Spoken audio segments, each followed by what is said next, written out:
So today is a day in the life of a real estate agent. So far, I've given you everything that you need to do. This is going to help you develop your plan.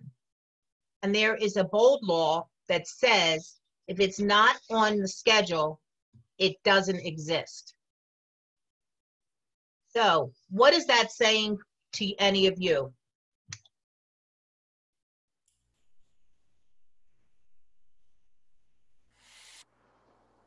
You got to schedule your day, including downtime, family time and everything. Everything needs to be scheduled throughout the Yep, day. absolutely. And that's the thing, is your schedule is not only a business schedule. Your schedule is your day. If I intend on going food shopping, I block that out. Okay. And I learned a long time ago, when you adhere to this kind of schedule and your time, which is why I said about if I have an appointment set and something came up that they wanted to do more important than our meeting, and that didn't make me feel good. And it throws my whole day off because now I have that block, let's say of an hour, that I can do something else. Not that I can't fill it, but it's not in my schedule. And that throws me off. And that is a habit that you will learn. Is there anybody that lives by that kind of, if it's not on your schedule, it's not happening, kind of game plan yet? Halfway there? I was doing well till quarantine. Well, you know what? This is the exception. This is the exception. But you know what, Stephen? You do it because, like you said, I sent you that paperwork yesterday. Mm-hmm. That didn't mean that you had to jump on it and do it. Okay? Because, and that, when I sent it, that was my intention, is it would be there for when you could do it and get back to me, just like it said, give me a holler. But I needed to get it done because I knew this week was crazy with kind of the teaching and all that kind of stuff. So that being said, I think you do it, maybe not as well as you did getting out of the house, but you're doing it.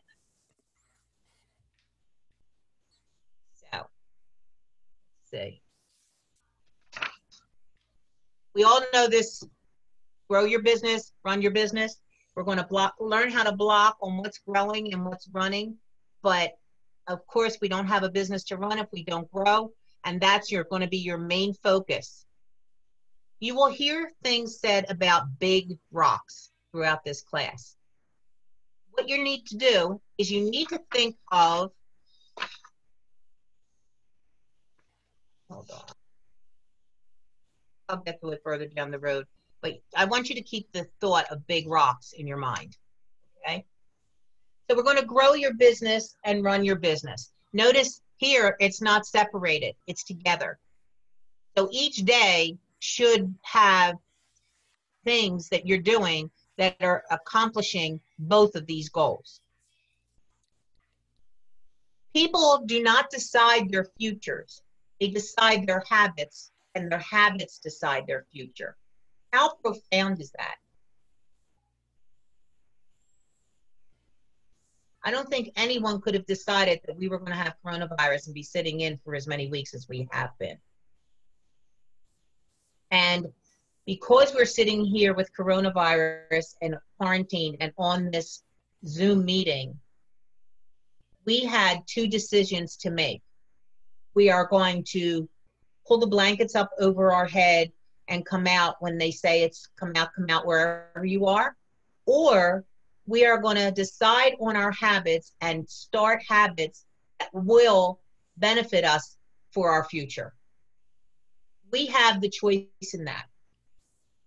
And I know there is a lot of fear some people have. I'm not mitigating that and saying that it's not real. I know some people have health issues that they have to deal on a certain level, but let's face it, even if you have health issues, and you cannot be out in public, if you lead generate it, and let's say you got a listing appointment, the very, very worst thing that could happen is you could call another agent and say, look, I got this listing appointment, but I am scared to death. I'm not feeling well. I don't feel I can go out and do this. I don't even want to do a virtual one. I don't feel right about it. How about I give this to you and you pay me a referral? But at least you would be working your skills. You would be doing something and taking control of your life, as opposed to allowing the coronavirus to control your life. Does anybody have any input on that?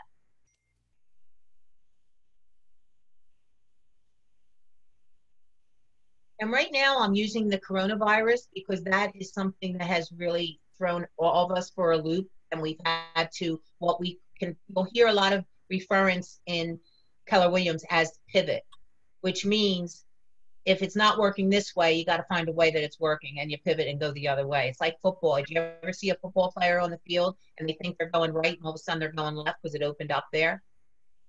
They go right, which is where the plan was supposed to be. They get tackled and maybe carried off the field, right? So the key activities that need to be on your calendar. Carol, your husband is calling me. Let me answer this. Okay. Okay, so the key activities that need to be on your calendar. These key activities will be what your big rocks are. And what are your big rocks? Big rocks are, what are you trying to accomplish? Are you trying to accomplish a number of calls per day? Are you trying to accomplish a number of appointments per day or per week? How many appointments do you have to make to get, how many calls do you have to make to get to those appointments? And how many appointments do you have to get to an actual contract? Those are your big rocks, and those are what go into your 411 and your weekly 411. And I know we skimmed over that a lot in these classes, and it's not that you haven't heard them, but you haven't really related them. And that's where our one-on-one will happen. That's part of what our group classes will be about. That we can sit together and you can work them up and then just send them to me. You don't necessarily have to share them. I actually won't call anybody out on that because I think it's a very personal thing. But sometimes if we're all together and you work on it on your own individual way, if you have a question about it and you bring it up, it will help somebody else in the class. So I'm going to work on that a little bit more and putting that together. So this is a suggestive way of what they do. They're saying 8 to 8:30 motivation building time. That may be having your coffee. It may be jumping on, the pivot shift thing that's going on. We have so much with Keller Williams that we could plan our time. Maybe that's, find somebody that talks. Maybe it's your 66-day command challenge. Put a half hour, drink your coffee, and do the 5-minute, 6-minute video, and then work on your command for the first 8 to 8:30. Maybe it's your quiet time. Maybe it's sitting down and just reading a motivational thing for a half hour. Whatever it is that works for you to start your mind and start your day in a positive manner, that's what I want you to do. They have 3 hours here for your daily success habits. What are the daily success habits? Anybody remember?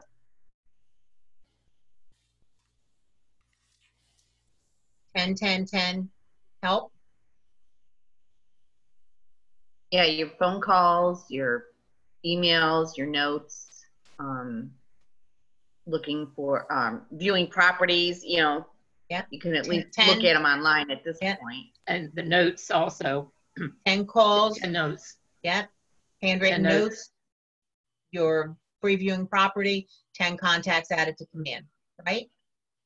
So that's what you're doing there.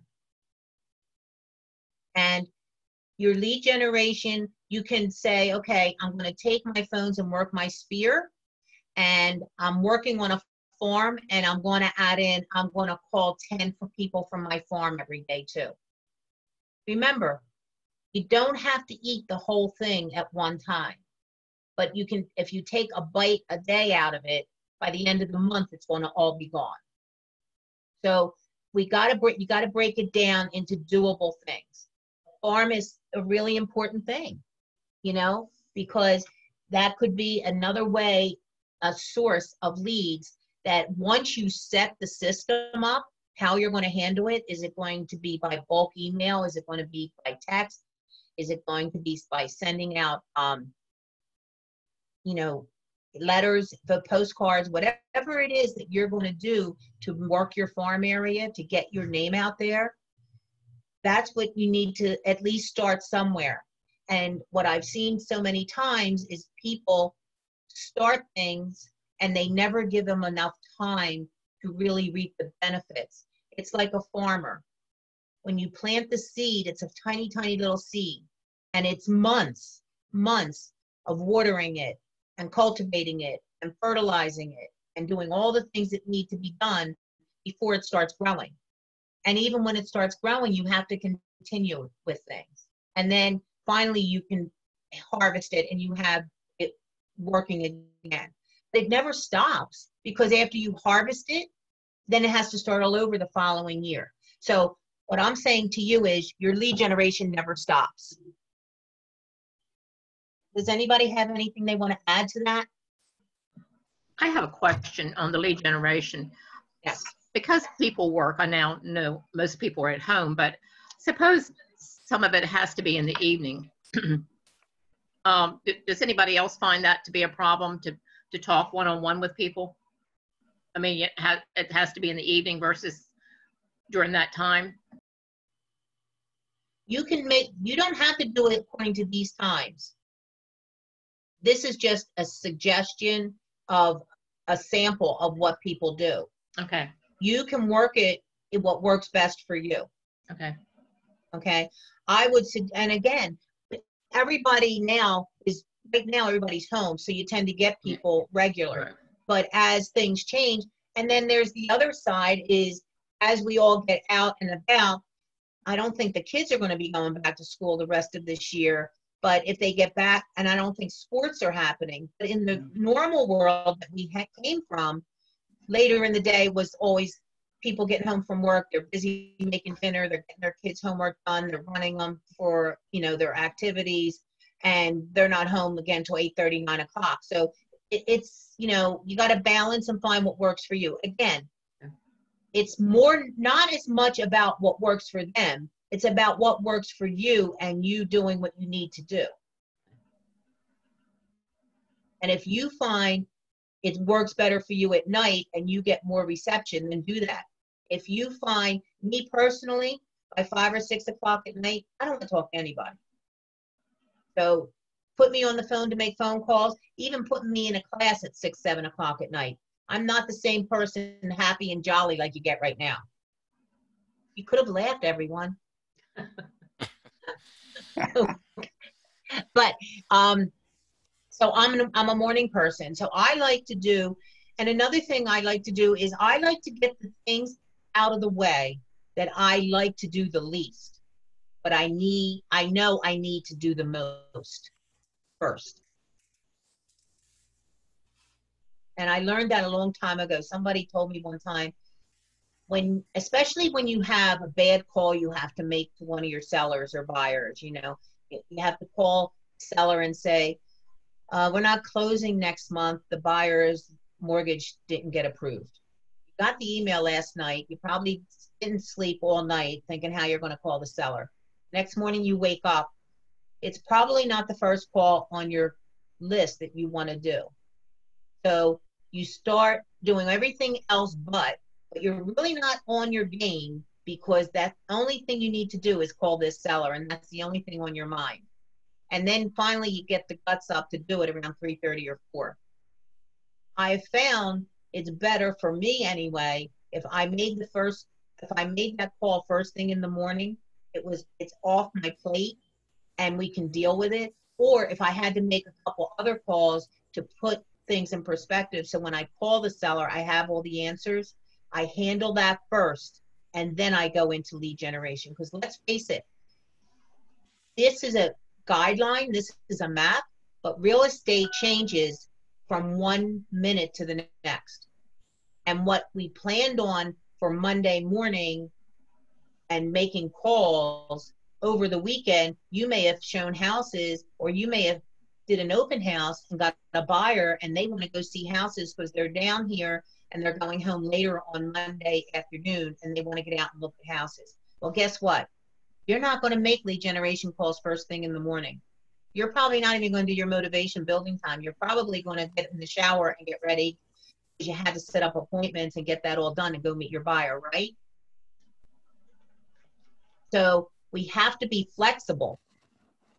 And that kind of thing would be one of those things that if you had to call me and say, look, I know we have a call, Carol, at 9:30, that I have a buyer that I came through my open house. But call me on Sunday and say, I had a buyer that came through my open house. I got to set up an appointment for tomorrow morning. I'm going to have to, bow out of this one. That's fine. And I understand that. Okay. So you need to understand and give yourself that kind of flexibility. Now, if it's running your business activities, let's say it's putting some ads on Facebook. Let's say it's reading up on contracts. Let's say it's a book club that you're in and you're trying to do that, or it's another class that you want to get into. That is running your business, okay? That doesn't take precedence over lead gen. Lead gen has to be first, okay? And then you have growing your business activities, which is creating your listing presentations, making sure you have that all done, making your seller presentations. But if you've been working on this stuff as we've been going, we will fine tune that in our group classes and you will have that all done. So you're not going to have to reinvent the wheel all the time.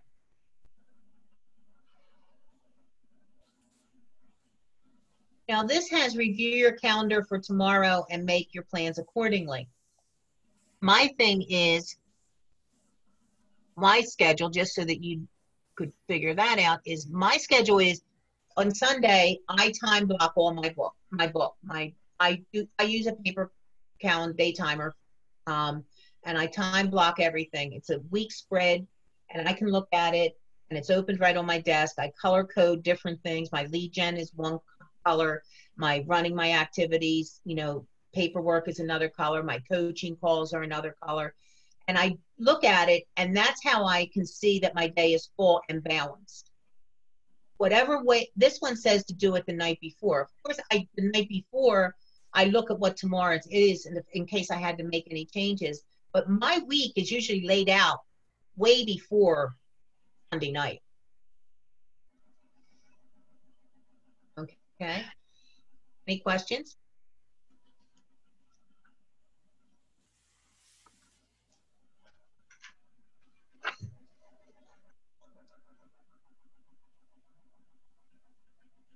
Okay.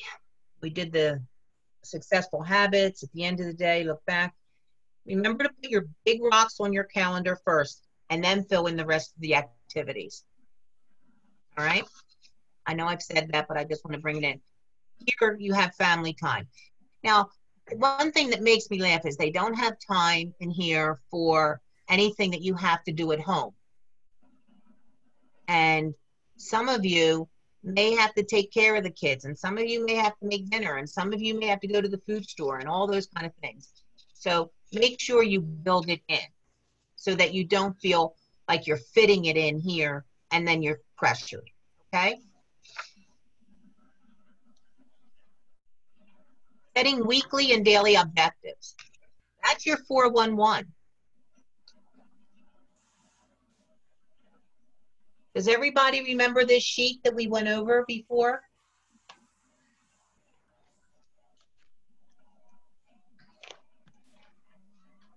Anybody?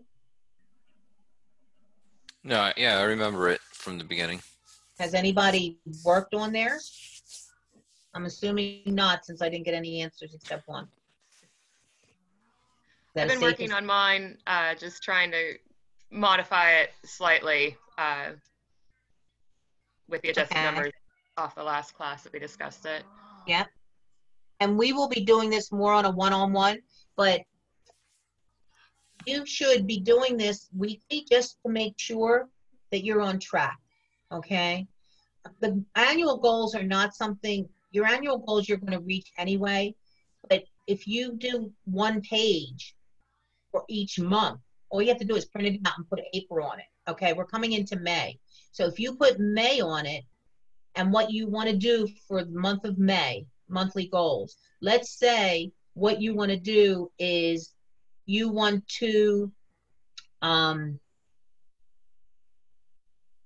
have 2 listing appointments, or let's say you want to hold 1 virtual open house, or you want to hold a virtual open house every week. Okay, so now if your goal is to generate your monthly goal is to generate buyers via visual open house, virtual open houses. Now you got to go down to week 1 and you got to say, okay, I don't even know how to do a virtual open house. More importantly, I don't even have a listing to do an open house. So you're going to write your goals in here. Select a couple open houses that you could do a virtual open house on. Contact those listing agents and see if they're open to that. Figure out how to do a virtual open house, but for the actual workings of it. How about figure out how to post it as an event on Facebook? How about using Command and creating InDesign a virtual tour in design? You see how it breaks down? So if you want to hold, maybe to start in May, because you're still going to be busy with Ignite and all that kind of stuff. So maybe one monthly goal could be hold 1 virtual open house. And then you got to set in, if you want to do that by week 4, make sure your week 1, 2, 3 have goals in there to help you reach that monthly goal. Any questions?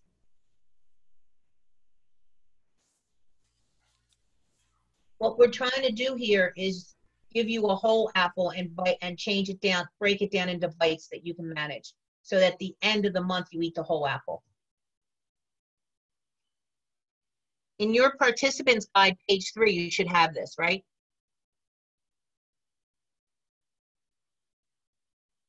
Does anybody have their guide there?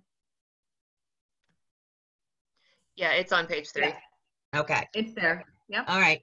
So is it a blank page, or does it have this revisit your 411 and all? Well, it says exactly what's on there. Okay.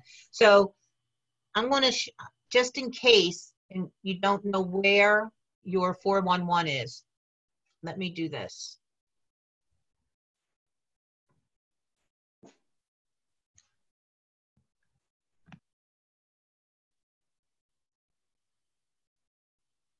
What we're going to do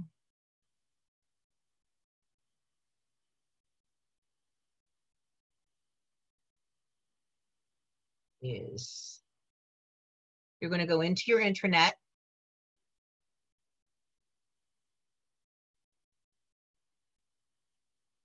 Then you're going to go to your market center. That's where you need to be first.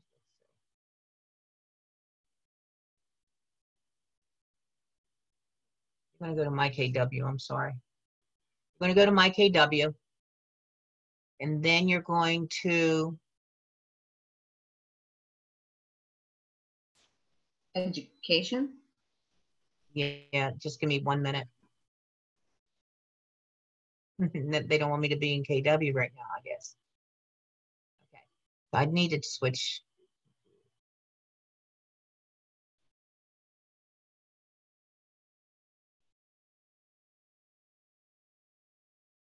So if you go under resources, and there is your 411 tool. Now, this 411 tool really breaks it. You can break it down and do business and personal, or you could do a combined, whatever it is that you want to do, you can download it.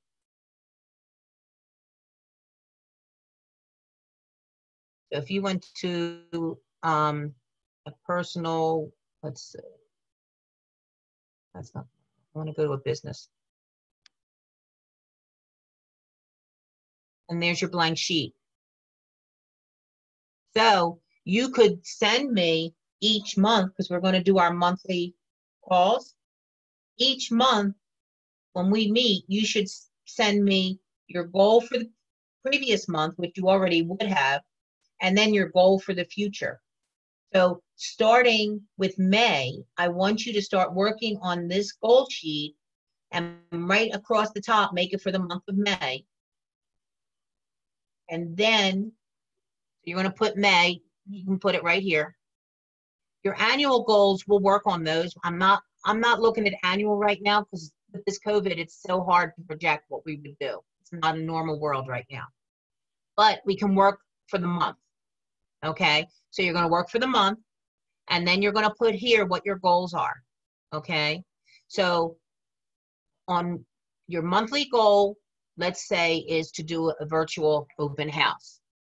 Each week, you're going to do something that's working towards holding that open house. So if you're going to hold it on week 4 to give you enough time, each week you're going to do something about that.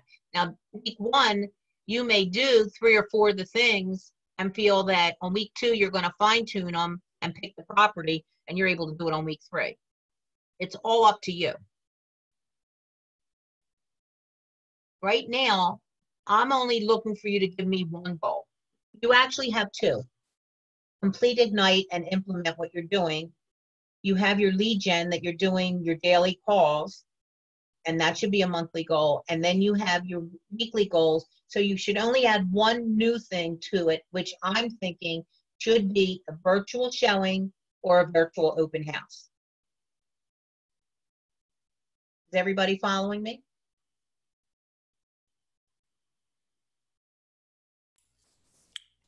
Yeah, actually, while you're doing it, I've been playing with the actual tool itself. Yeah, it's great. It really is. I didn't, I feel kind of bad that I did. I mean, I knew of the 411, I had the form, but the physical form, I didn't realize this was always up here where they actually had an electronic goal, electronic form. Has this been always available? Yes. Okay. And you know what? Don't feel bad. I'm still like, when my coach gives me, these coaches drive you nuts. So believe me, I feel the pain, because when my coach says to me, well, did you do your 401? I didn't get it. Did you do your pivot GPS? No, what's that?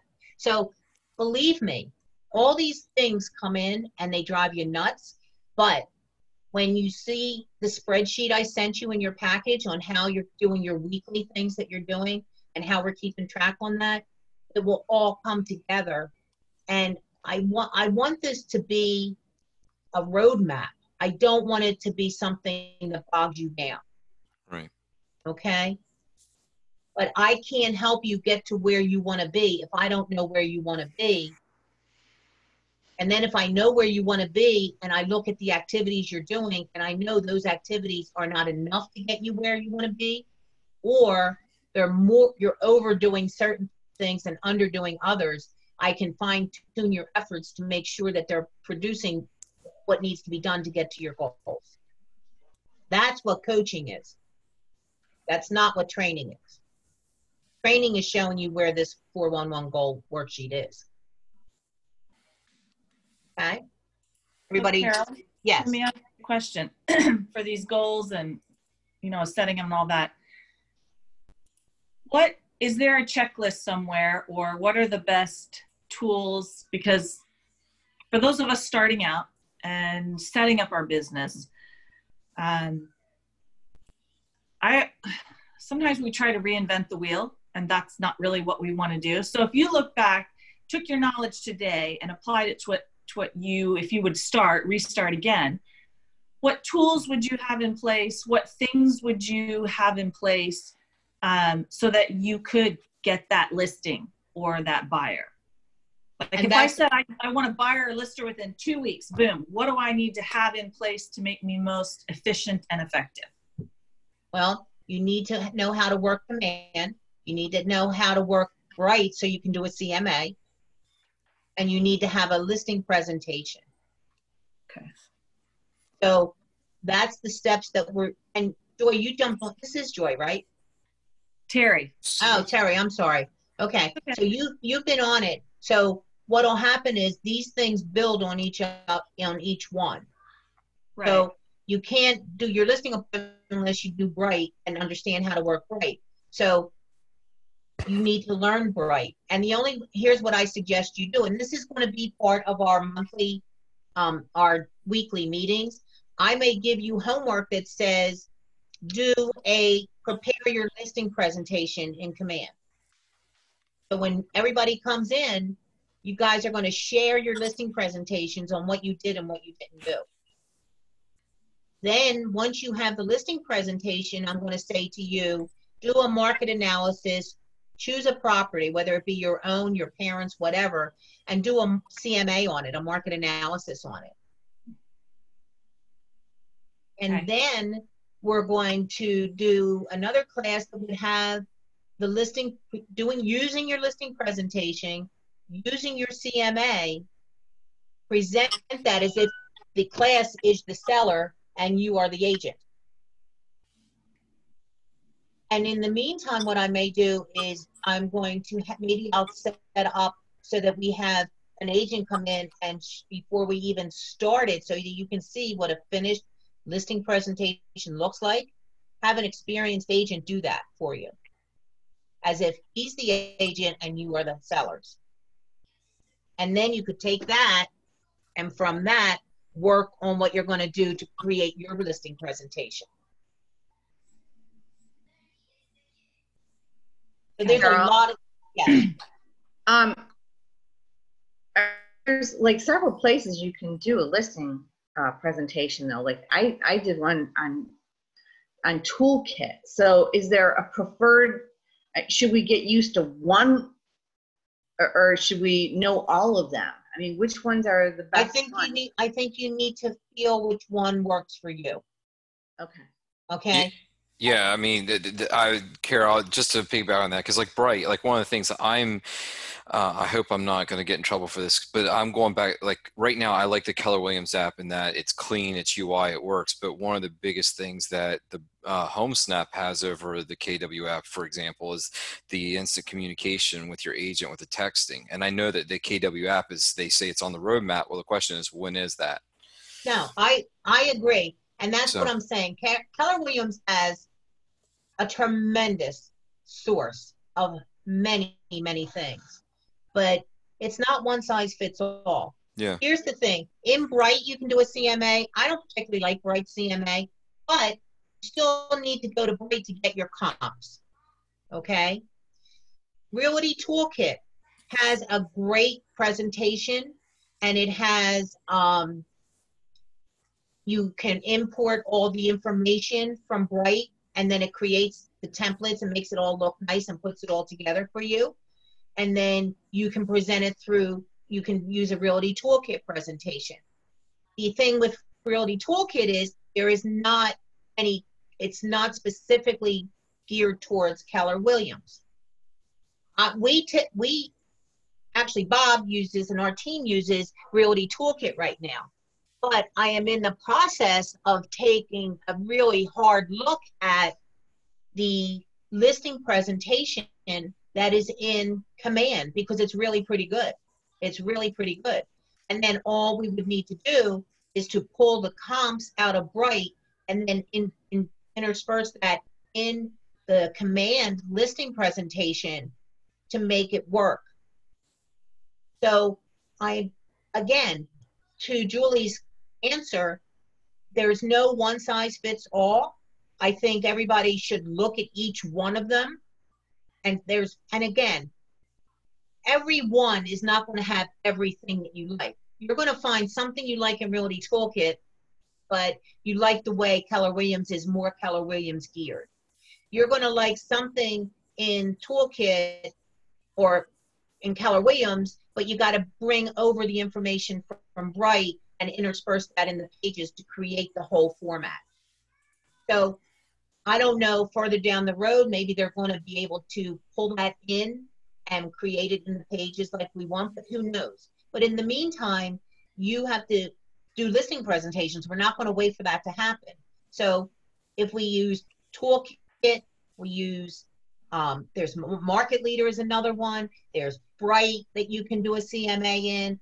And again, some of them you pay for, some of them you don't. Your Keller Williams one, you're already paying for in your tech fee. The Realty Toolkit is very minimal. I think it's $10 a month if you do a listing presentation out of it, and you can do it that way.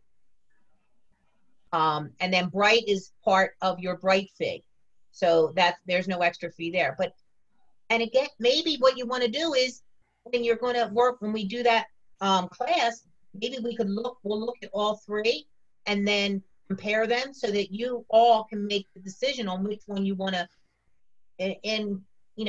go in depth with. Did I answer the question? You did. Thank you. Okay. Alrighty, so let's see. I keep moving this thing around because it gets like right in my way.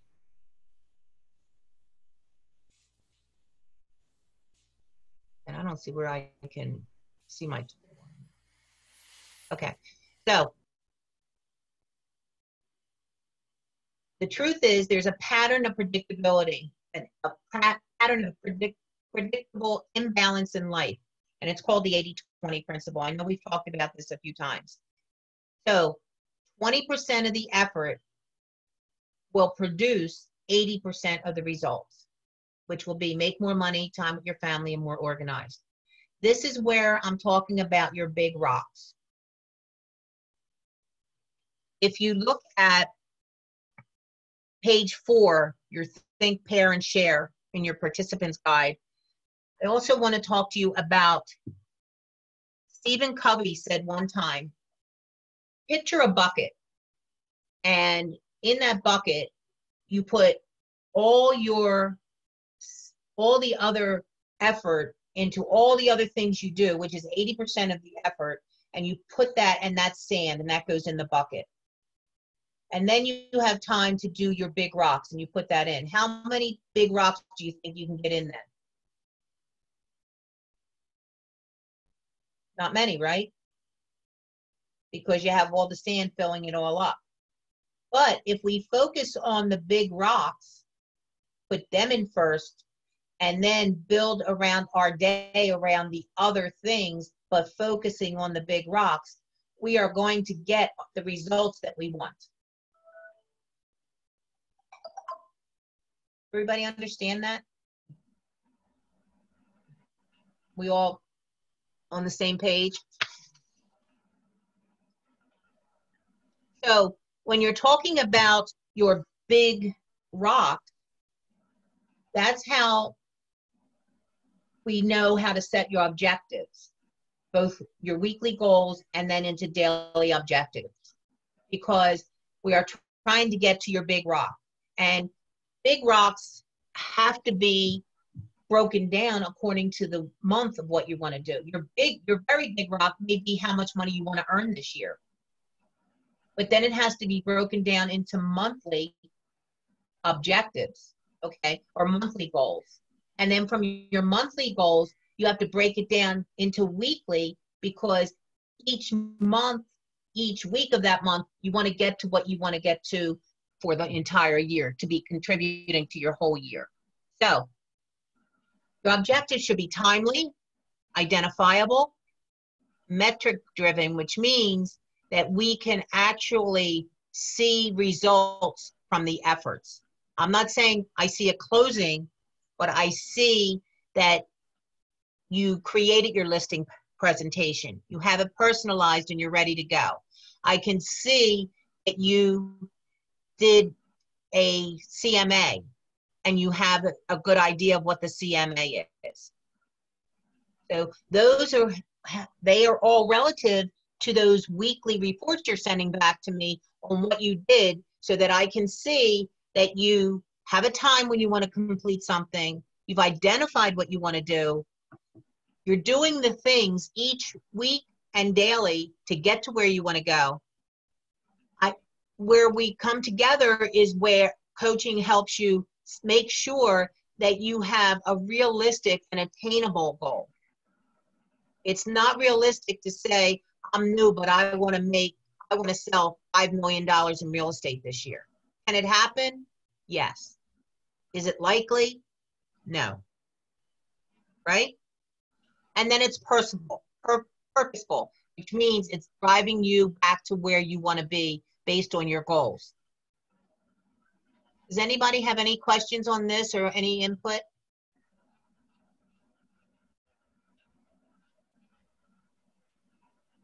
Okay, so we talked about setting your objectives. By the time we leave today, I would like you all to work on your 411s, at least for the month of May, and send them to me. Okay? Because that will help me create what you need to do for May, or fine tune it, or help give you direction. So now we're going to create accountability, which is pretty much what we've all been talking about all along, about sending your weeklies, about our calls, about our meetings, things like that. So, setting goals. Here we are. Okay, so we're setting goals. We're going to do that in our 411. You want to set your annuals.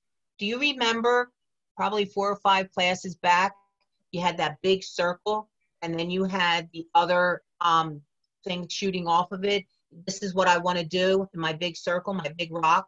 And if I attain this goal, it will give me this, this, this, and this. Do you remember? Maybe if you look back in your participant guide, you'll find it. I don't remember which day it was, but you'll find it. So you're going to set your goals. You're going to do the key activities that are going to help you to attain your goals. We're going to measure the results of the activities and how it will relate to getting you to your goals. We're going to evaluate the process to make sure you are not working harder than you should. And then we're going to make adjustments, whether it's in the process, whether it's in the results, or whether it's in the activities. The results are not changeable, but the activities are, because you change your activities, you're going to change your results. And with the process, are your processes, are you an over-engineer type? Are you heavily involved in tech, but not in the other information? Like, you're great at putting the program together, but you're not really understanding the mechanics of doing lead generation and phone calls so that you have a place to go to present this stuff. I've seen agents that have the most gorgeous presentations, but they never go on appointments.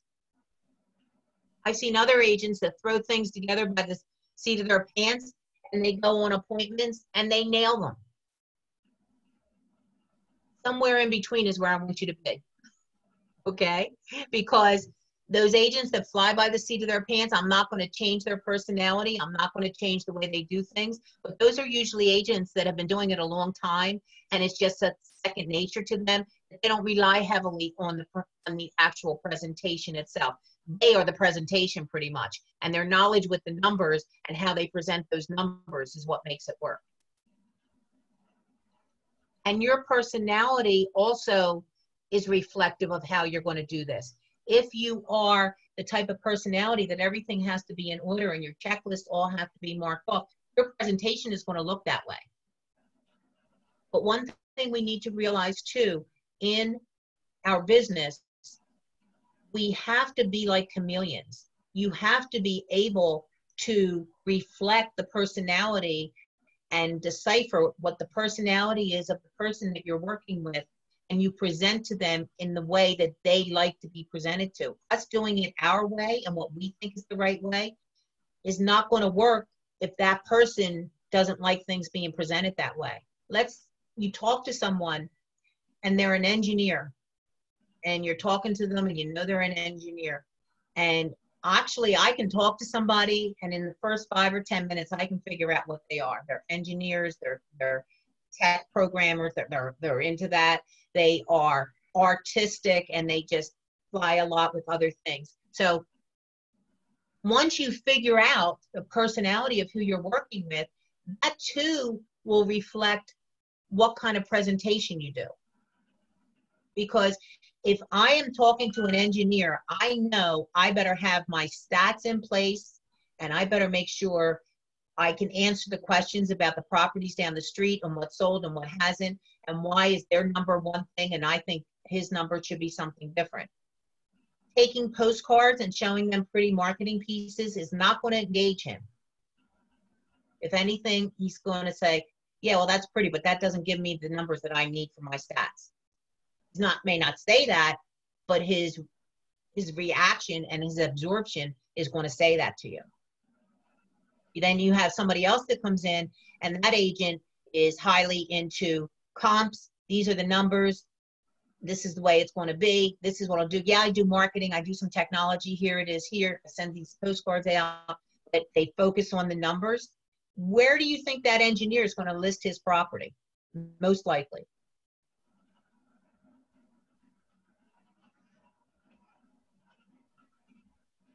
Okay. Now you have somebody else that is, you know, a different personality, and they like all the fluff, and they like to know what you're going to do, and they need their hands held, and they need that call. You know, they're not going to respond to getting feedback well electronically from showing time when it's a bad feedback. That may be something that you may decide as a listing agent. You know, I'm not going to have the feedback automatically sent to my seller. I want to be able to present it to it. It's a little old lady and it's going to upset her if it just goes, or she doesn't even use technology, it's going to get lost. So, you know, that little old lady has to be called on a once a week basis, touch base. How are you doing? I see we had a showing on Wednesday. I'm waiting for the buyer's agent to get back to me and give me feedback. So can we all see how it's not one size fits all in our business?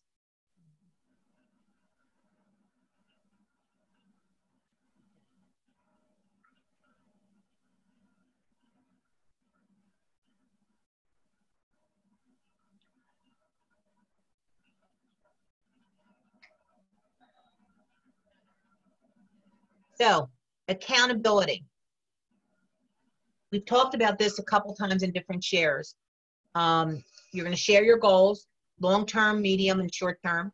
You're going to plan your check-ins, and you're going to make a date when to check in. We're all doing this. We've been doing this as a group, and we're doing this as our individual coaching with each other. Okay? So these are the things, and this is my biggest focus in my role of what I do with you guys. I love teaching, but I love teaching because of the interaction I have with you. And I love sharing what I know, and I love hearing what you have.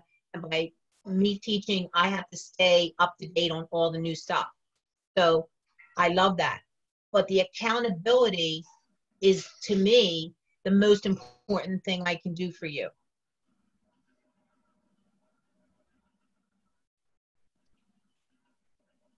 So, let's see. We've talked about time blocking. We're going to do that in a class. What I'm doing is I am going to create these class topics, and I'm going to send it to all of you, and then I will get started on some of them. But then as we go, when we leave one class, if I see that there's a lot of things that we handled and we worked with, and then I didn't feel like we really got to where we want to be, then the next class may have been scheduled for something, but we may have to push that schedule differently until we work more on the topic that we did earlier. Because I want you to make sure that you have it all. And if it's something that needs more one-on-one, Carol, can you help me? I have my listing presentation and it's just not going right. Just because we have our monthly one-on-one calls, that doesn't mean you can't call me and say, Carol, do you have a half hour so I can pick your brain about this? Can I send my listing presentation over? Give me your idea, what you think. I did a CMA. Can I send it over to you and see what you think? That's what I want to do for you, all of you. So, right now, before we get to that, I have something else I want to show you. I just found this, and I thought it was really good. This is a script conversation. And you've heard me talk about pivot. Pivot is basically adaptability, okay? What we've had to, as agents, we were so poised to have a great year. Coming into January and February, all the stats were up. It was looking like a really strong spring and summer. A lot of business going around, a lot of things happening. And like a train hitting a brick wall it started in like mid-March, COVID virus hit. So we knew we couldn't do business the same way, so we had to what we call pivot and figure out how we're going to do it. That was exactly at the same time that I was going to start these Ignite classes. I got hit with, these are brand new Ignite classes. This is the first course that I've taught, so I had to learn it and then teach it in Zoom.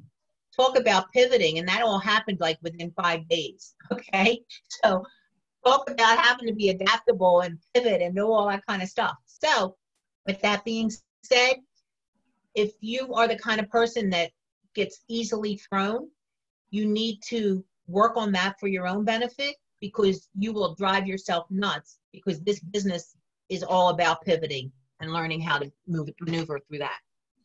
Okay. So this is a script that I found about doing care calls and trusted advisor conversation.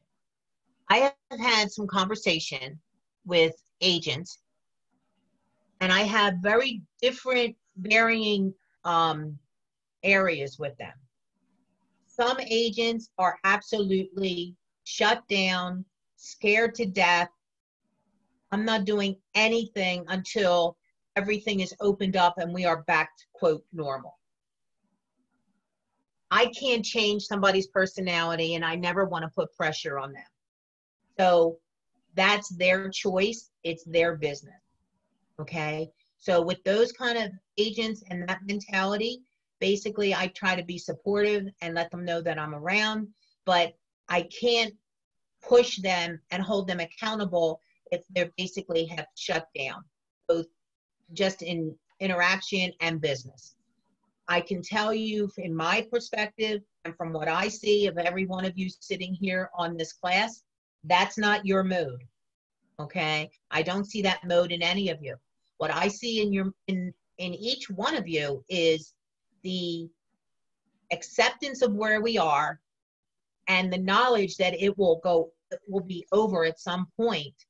But with the anticipation, you want to be ahead of the curve and ready to be proactive when it opens up, instead of reactive and trying to catch up on what you didn't do for the first 2 months prior to, or 3 months, whatever it takes for it to open up. Is that a fair assessment, guys? Like, I want to have some of your opinions on this and what you're thinking.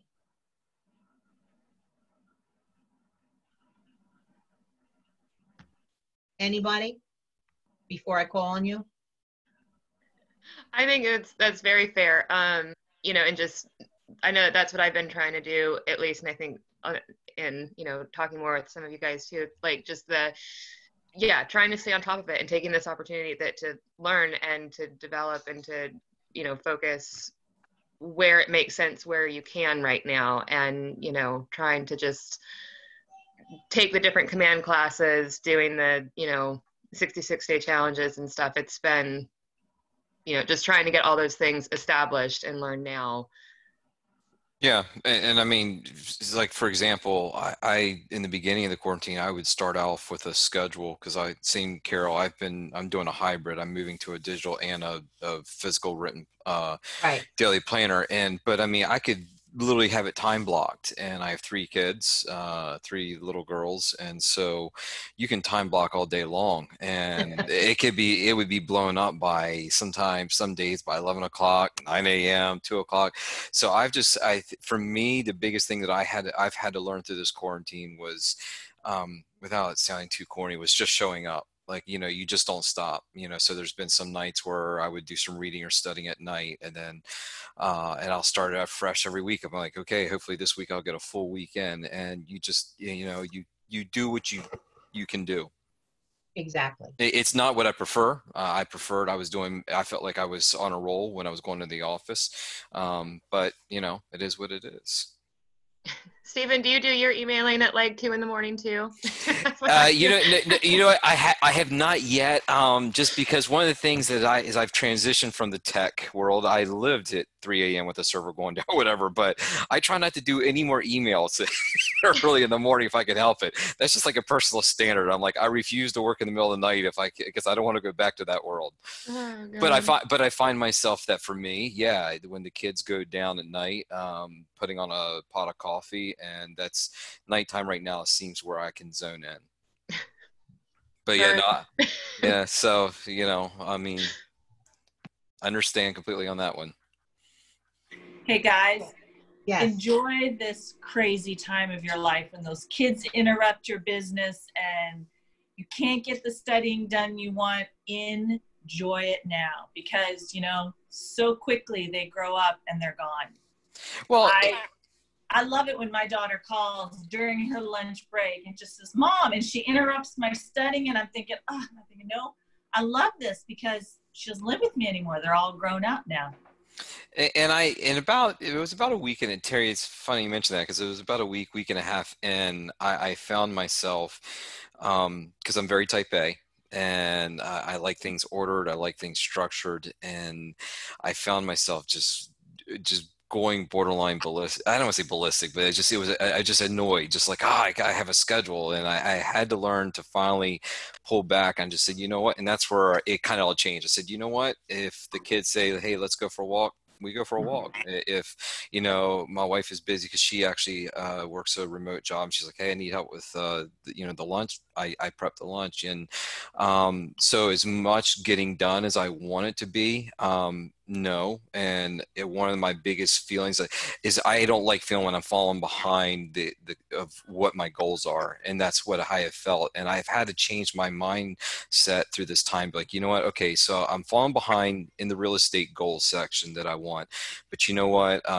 My family comes first. One of the number, and I had to stop myself to like one of the main reasons I was getting out of, the rat race of IT and tech and software is just like, I wanted time for my family. And I was like, you know what, this is kind of messed up, that the whole reason I wanted to move into real estate was to give to my family. I found myself getting upset because my family was upsetting my real estate goals. So I had to kind of shift myself and say, you know what, no, family comes first, and then the real estate will pick back up. And you know what, Stephen, in all fairness, you set your goals before COVID, okay? So saying you're not meeting your goals, you had no idea that you were going to be restricted in your ability to meet those goals. So it's time to revisit those goals and set them up realistically. And even setting them up now, we don't know when we can really get back to face. And I see our real estate industry changing so immensely with all the virtual and all that kind of stuff. So I think you need to be realistic and not say you're not making your goals. Your goals have changed through no fault of your own. So that's where pivot comes in and says, okay, I made these goals, but through no results of any of my action or inaction, I now have to change these goals because of outside factors, and allow yourself that ability. And you know what, Terry, I'm right with you. We raised 4 kids under 8. Bob worked out of town most of the time. He would leave on Monday morning around 4 and be home Friday evening around 8. So it was all on me, okay? And it was very, very tough. He was in construction at the time. And now we have 11 grandkids and our kids. And I have a lot of calls, Zoom meetings, and all that kind of stuff that's going on. But that's not new. The Zoom meetings are new, but I always have had calls all along. And you know what? To me, let's face it, guys, if you are like me, my focus of work is to provide the life that I want to provide for my family, okay? And when work becomes my life and my family is the secondary, that's when I have to step back and rethink it. And sad thing is, I found a lot of times people don't do that until some crazy thing happens, and then they realize. And I think this COVID stuff has hopefully made people realize it's nice to sit down with the kids and play a board game. I'm sorry. So you sit down and play those board games, because you know what? Before you know it, those kids are going to be out of the house and married, and they're going to have their own kids. And now my daughters call me and say, Mom, oh my God, how did you do it? And it's like, and we don't even have 4, but two's enough for me. But you know what? You just do what you need to do.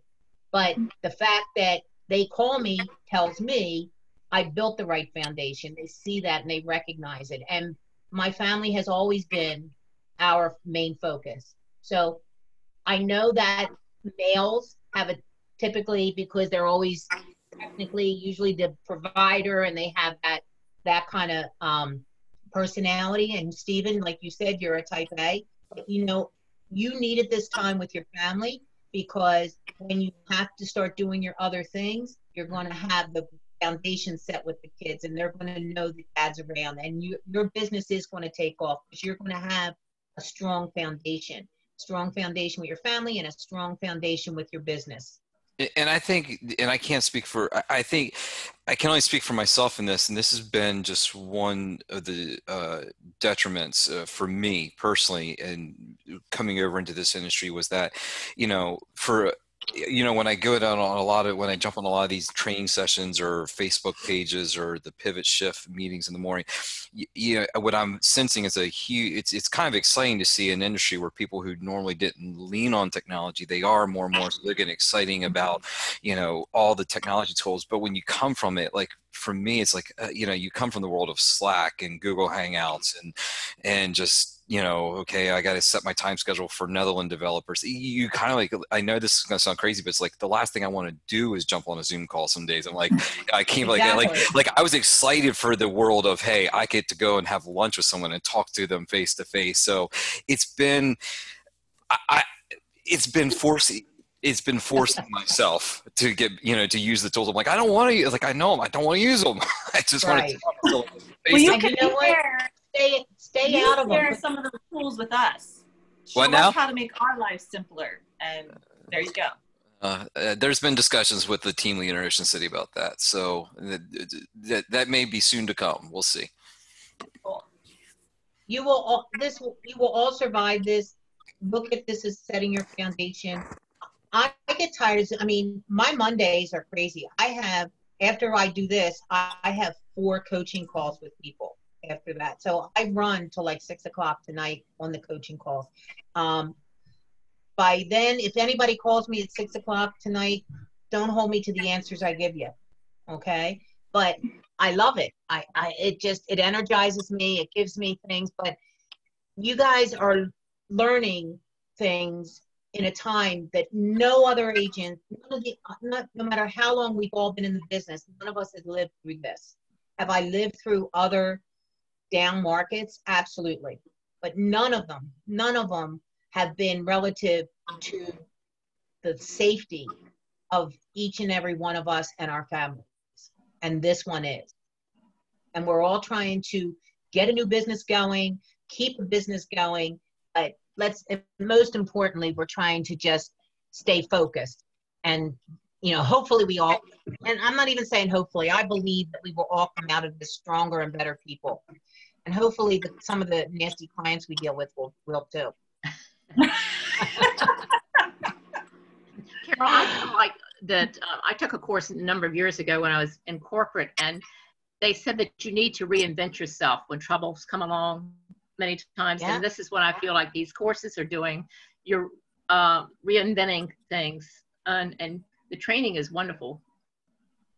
Great. I'm glad I've gotten so much great feedback and stuff like that. And I'm actually going to be creating a closed group Facebook page for our coaching. Actually, it's not going to be closed. It's going to be open. And if you guys want to jump on there and say how great and wonderful I am, that's cool. But just instant message me if you think I'm lousy. All right. Here is these scripts. What I want to do, I shared this. Probably I need to email it to you. But let's talk about some of these scripts. I'll email these to you after today. But this is geared towards COVID and trying to pivot, okay?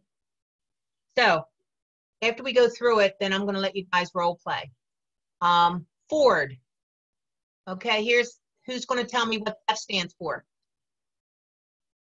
Family, Okay, right? give me an example of a Ford question around F. Hey, Carol, how is Bob doing these days? Okay, perfect. He's not doing too great. He might be going in for back surgery again. So that's just another thing we're adding to. Sorry. I'm assuming the construction years. Yeah, he's collapsed. His whole back is collapsed. But you know where he is right now? He's downstairs making lead gen calls. I said, your mouth still works. Go do it. Your mouth works. What can I tell you? Right? You are so from New Jersey. Oh, God. I love it.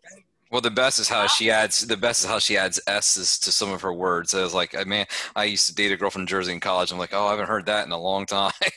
I don't even realize I sound that way, guys. Well, the only reason I picked up on it, like I said, is because a girl from New Jersey I dated, she did the same thing.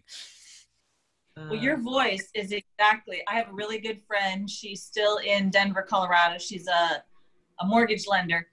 You two sound identical. Your inflectuations, everything. It's just that Jersey. I don't know. You guys must be related.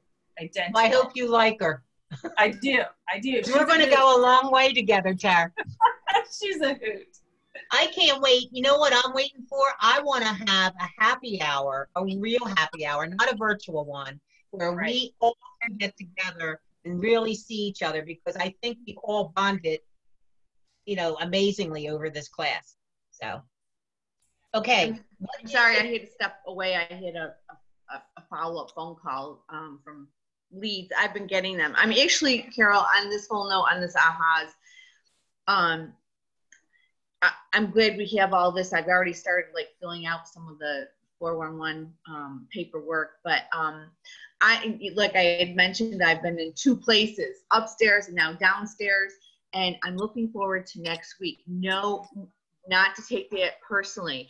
I love these classes, but I'm looking forward to next week, and I am going to get everything organized and moving forward. So I think, and you know what?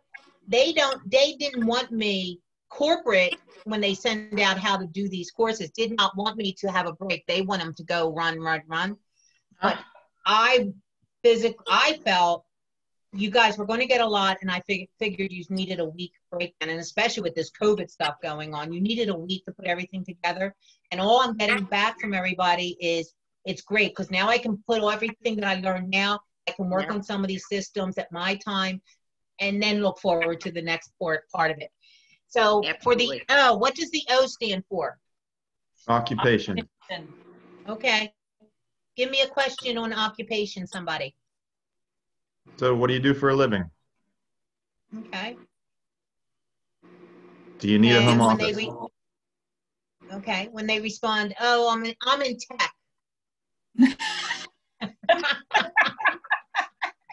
What would you say? I would say run for the hills. Go. Oh, I feel sorry for you, right, Steve? There's good and bad to it.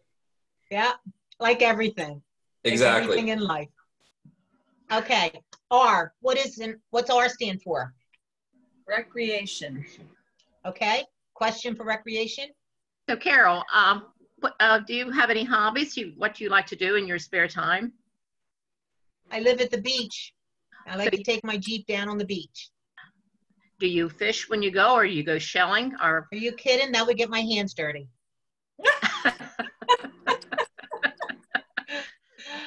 You're from Jersey, right? Yeah, I don't like to get my hands dirty. I don't do gardening. I don't do fishing. Do you like to go boating? Are you going to need a boat? Yeah, we have a boat. We have a boat. Nice. I like my boat.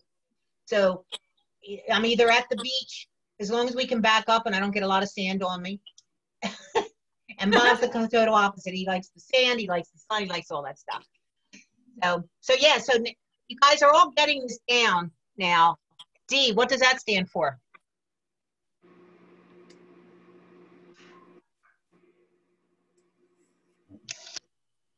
I think it's desires.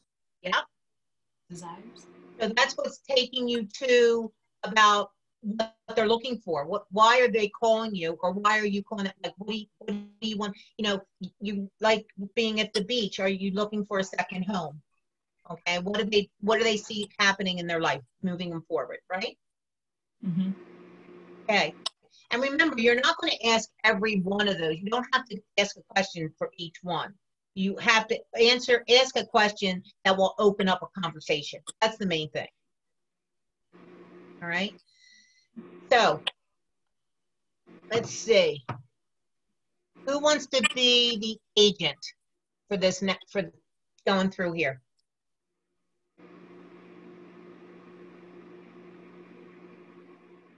Okay, you know what happens if I don't get volunteers. John, are you comfortable being the agent, or do you want to be a client? Let me be the client for the first one, if you don't Okay, mind. that's good. That's good. Am I putting you on the spot, or are you okay? No, I'm good. All right. But what are we going to be talking about here? Do you see the screen with the script on it? Yeah. Okay. Well, I see the ahas to achievement. Oh, okay. Then I didn't give you the right screen yet. Hold on a minute.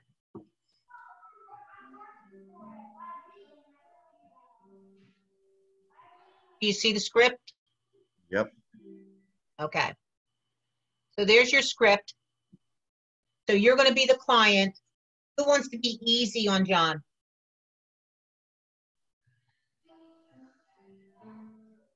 How about Garrett? Okay. Okay. All right, John. Hey, Garrett. So this conversation is just a getting to know each other conversation. Okay. Yep. What this is a pivot care call. So what you're trying to do is calling to just introduce yourself. You may want to use it in your farm area, but it has something to do with the market. So let's just take it through and see how it flows. All right. Hey, John, it's Garrett with Keller Williams.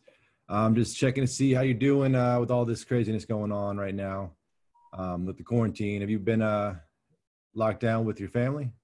Yeah, we've been locked down pretty much. We have 4 kids, so we're trying to keep them busy and keep our sanity at the same time. 4 kids. I can only imagine. Yeah. That's a lot. So, and then what's been going on with work during this for you? I'm actually having a career change, so trying to wrap things up with my previous job and get started with a new venture. Oh wow, it sounds like a lot going on at one time. Yeah, a lot going on. Your pivot. What's that? What did you do before? Oh yeah, I was in new home sales. Oh wow.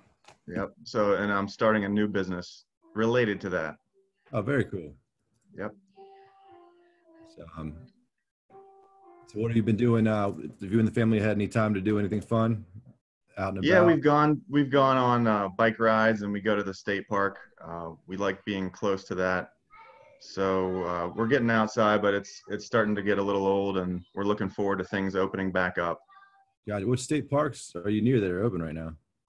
Cape Henlopen State Park is actually somewhat open. Really? So yeah. Yeah. And the trails are open too. Is the disc golf course open? I'm not sure. I think it would be hard to fully shut it down since it's so open, but not 100% sure. I know there's a trail that leads from the outlets up there that goes all the way to Lewis and then into Cape Henlopen somehow. Yep. Yeah, that's still open. The gate was closed. But yeah, with this new career change, I'm looking to possibly downsize a little bit. You know, get into a smaller house, something more manageable, so I have time for the new job. Do you have any kind of areas in mind? I'm looking in the Lewis and Milton area. Milton, I keep hearing that Milton's on the rise because it's close to the beach. I know the Dogfish Head Brewery's over there too. Yep. And what kind of layout are you looking for? Some land for the kids to, hang out and play on? Or Yeah, I'm looking for like at least a half an acre. I acre. need 4 bedrooms. 4 bedrooms. Gotcha. Yeah. So that is a lot. I can definitely look into that for you. Yeah, if you could look out for something, I'd really be interested in, seeing what I can get for my money. In that area better than I do, so I can definitely call in an expert. Okay, that'd be great. Okay. Good job. What I want you to look at, see where it says transition to the purpose of the call? Yeah. That's what you did towards the end, okay? And a script should never be verbatim. I don't want you to sound like robots. This is supposed to only be a guide. But see how we're just reaffirming that it's uncertain times. Let's say the call went, yeah, we're going to be thinking about moving, but my job, I'm not sure about it, and I don't know where we're going to go. So now you can easily say this, okay? I've had clients reaching out. If let's say you talk to a seller and they say, well, we were thinking about moving, but with all this happening and all, I'm afraid to do anything. And, I'm actually better now because I don't have to pay my mortgage payments right now. That's going to open up the question right here about, you might want to say, I have clients that have questions about forbearance options. If you have any questions, we could go into that a little bit further or something like that. Does everybody understand what this forbearance programs are that people are doing right now? Lenders? I would like to know what yes. Is there someone we can ask about that? Because we're not supposed to, we don't give them that information. They need to talk to a mortgage lender or person, right? A financial. If you're comfortable giving the information, you can. Okay. Let me give you the information on what it is. How's that sound? Okay. Because Carol? yes. Oh. On the script part, I have a question. Would reaffirming that you have their email correct still, and if they still want you to forward any properties, would that be in line with that conversation? Absolutely. No? Absolutely. Okay. Yeah. You're not going to go through each single one of these. You're going to pick, you may get somebody to keep you on the phone for 20 minutes. You may get somebody to keep you on the phone for 5. So you're going to pick and see, you, like I said in the very beginning about being a chameleon, you're going to be reactive to their actions. Okay. With your goal in mind. But talking about forbearance, what that is, if a lender says to them, you do not have to make any payments for the next 4 months, one of the things that you need to explain to them is they need to specifically talk with their servicer, because even that, whether it's me saying this or whether it's a lender saying this, the bottom line is each seller or each person has to talk to their lender. But these are the questions you should ask your lender. Number 1, is this a forbearance that will actually show on my credit report? That's number 1. Number 2, is this a forbearance that I will have to pay at the end of 6 months? Will all the payments be due and payable? Because that's the way forbearances work. You don't have to pay for 6 months, but on month 7, you have to pay 7 months. Most lenders are saying at this time, well, we're not sure what's going to happen then. We're working on some other programs that will be in place, and that we will have to discuss that at that time. The problem is with people is if they take advantage of those times, thinking they don't have to deal with it now. And let's face it, a lot of people don't want to deal with things they don't have to deal with today, and it gives them that breathing room. But if they can't make 1 payment, how are they going to make 7 payments? So the advice is they need to talk to their lender. These are the questions that they really need to be aware of, and the concerns. And I can tell you from my experience in short sales, loan modifications, and loss mitigation, these banks, that's what the call center is told to say. The problem that I'm concerned about is with people that, and let's face it, there's a lot of people that are really not being impacted very differently financially right now. I know people that are actually getting unemployment with the $600 and their unemployment check, which is more than they were making when they were working and bringing home. Okay? So with that kind of situation in mind, they really should not take in their best interest, and I would never tell them what to do, but in their best interest, my opinion is they should never exercise that forbearance option, because they'll actually have more money coming in than they did when they went back to work. And what's going to happen if when they do go back to work, their unemployment stops and their income goes to what it was before, and it's less, and now they have a 7-month worth of mortgage payments due. That's where a lot of the economists are getting nervous about what's going to happen 6 months, 9 months to a year down the road, when all these forbearances that people are doing right now are going to come due and payable.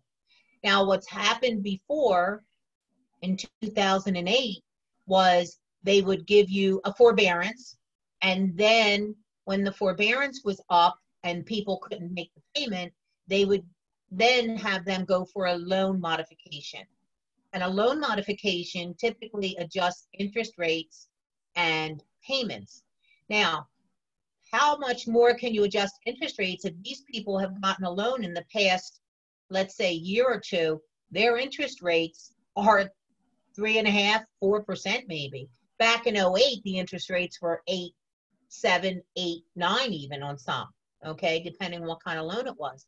So when they did a loan modification, it really could go somewhere with the interest rate and make the payments adjust. And then some of them with the modifications put the money that they were in the default for on the back end of the loan and then start up the loan modification. But that could take a 6-month to 9-month process. Some people didn't get the loan modification, so now they're almost a year and a half delinquent on their mortgage payments. That's why people went into foreclosure. That's why bankruptcy spiked. That's why short sales started happening. Because if you live in a house for a year and not making any payments, those payments and interest and escrow disbursements are accruing. And then that's when the prices, because back in 2008, because the prices were so inflated, they started coming down. That is not anticipated after this right now, because the prices are not overinflated. They just had normal inflation and appreciation between 4 and 5%. So I'm giving you a lot of mortgage stuff right now, but I want you to understand it, because if people start asking you questions, I'm not saying guess on the answers. You can very easily back out and say, I can have a lender talk to you about this. You know, maybe that's where you should go. But even the lenders can't give them direct information on what their servicer and investor would do on their particular mortgages. I'm giving you this so you understand this stuff for yourself. So in 2008, prices were overinflated, and so that makes sense. Today they aren't. But with so many people choosing that forbearance option because they think it's a free ticket, are we going to end up with foreclosures again because of all that? And that's where we are. That's where a lot of the economists are concerned about that. That's why they're talking, if you've heard about a V recovery, about a U recovery. V recovery, it went down real quick like this did with COVID, but then they expect everything to start coming back and the buyers coming out and buying houses again. Hopefully that's the way it goes, because if the buyers come out and start buying houses again, these homeowners, and the other thing is, back in 2008, most people were using their properties, their homes, as ATM machines. They were taking money out to go on trips. They were taking money out to buy cars. They were over improving their properties. They were buying multiple properties using the crazy mortgage programs that were available, and then they had 2 or 3 properties, and they really never knew how to do property management, and the tenants stopped paying the payments, and then they couldn't afford to pay the payments themselves. They got a mortgage based on stated income that they didn't document anything and had no reserves. That's why 2008 was so crazy. It's not expected to happen this time, but it depends on who you talk to. You know, Goldman Sachs has their opinion, JP Chase, all these different things. And we could talk about this. I could talk about this for a couple hours because I do a lot of research on this, and I look at it only because of being 15 years in the mortgage industry.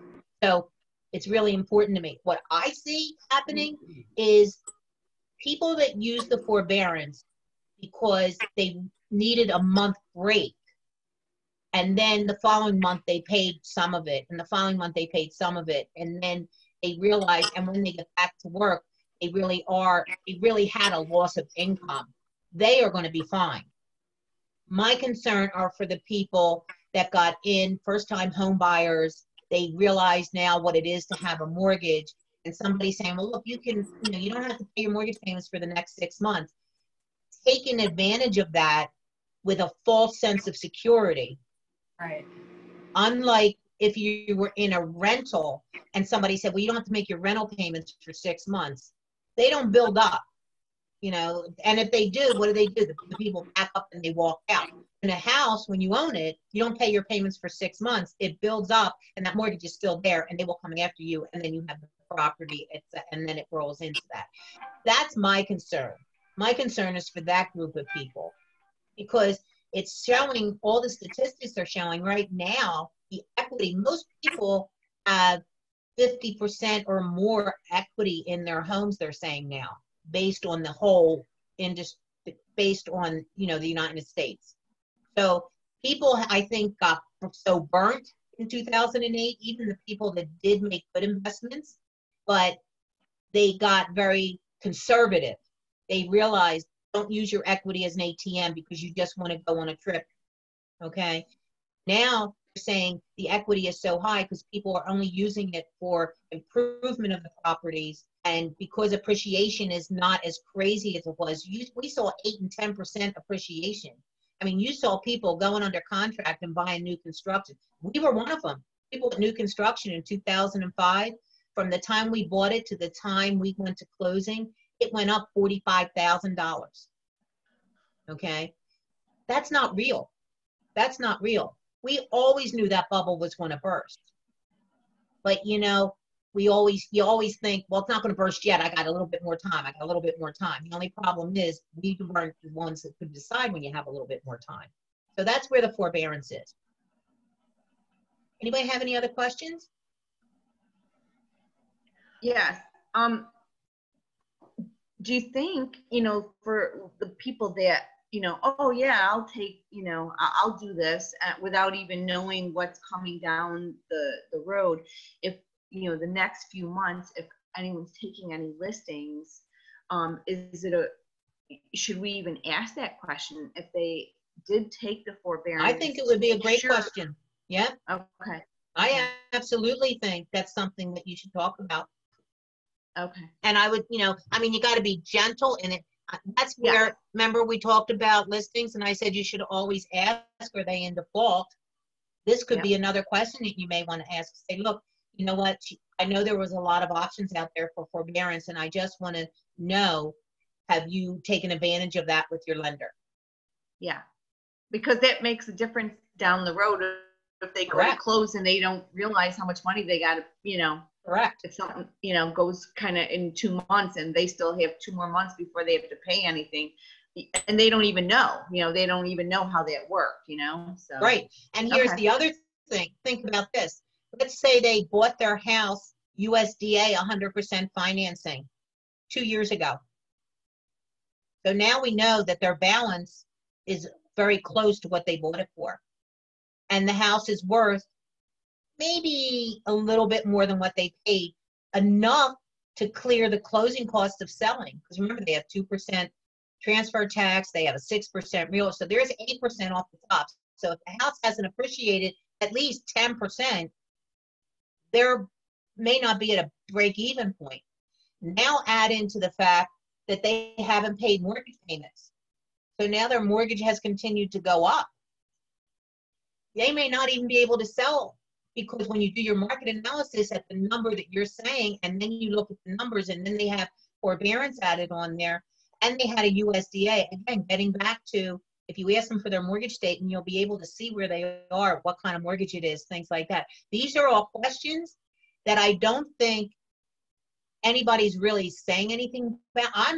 now that we're talking about this, I think this would be a great class for the company as a whole about coming out of COVID and talking about relisting about listings when we come out of this, some questions that would be different that we would have never asked before.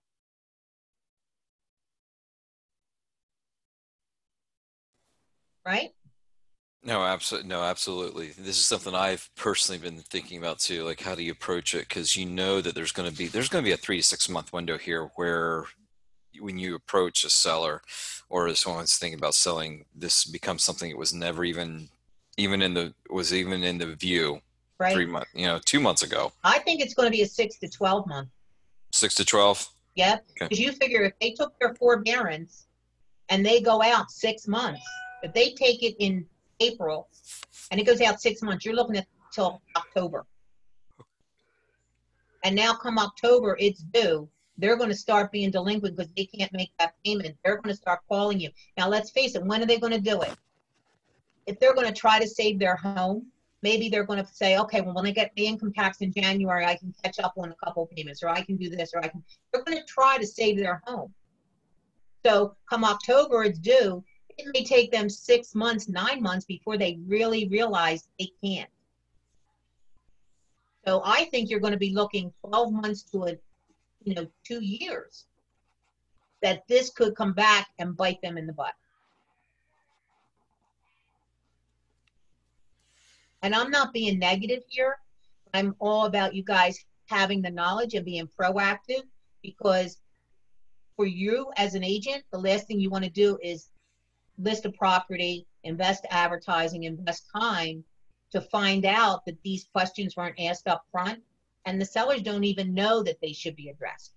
I'm not even saying that I think they're hiding it. I'm thinking they don't even think about it because they think it's in forbearance.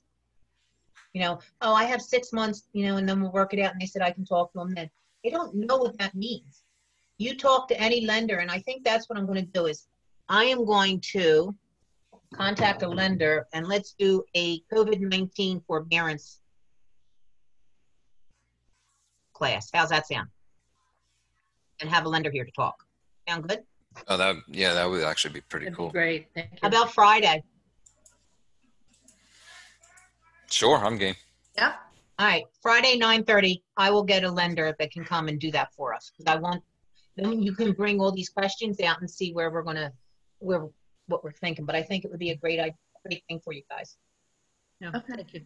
Thank you. Okay? So the meeting on Friday will be about this and Friday, forbearance. 9:13, it's going to be about COVID-19 forbearance and the complications that could follow in the coming months. Okay. Thank you.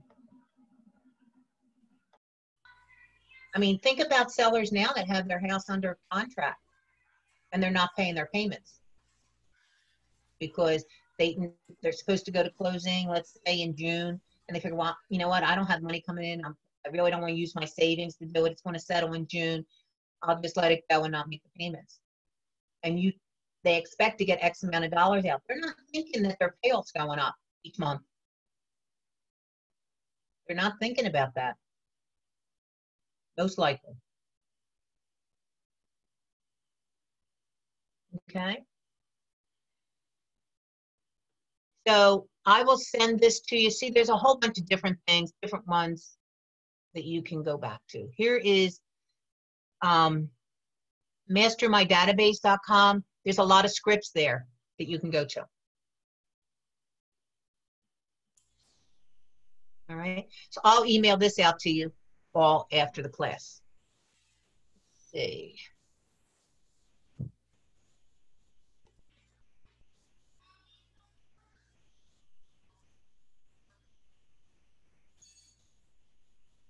Stop the share.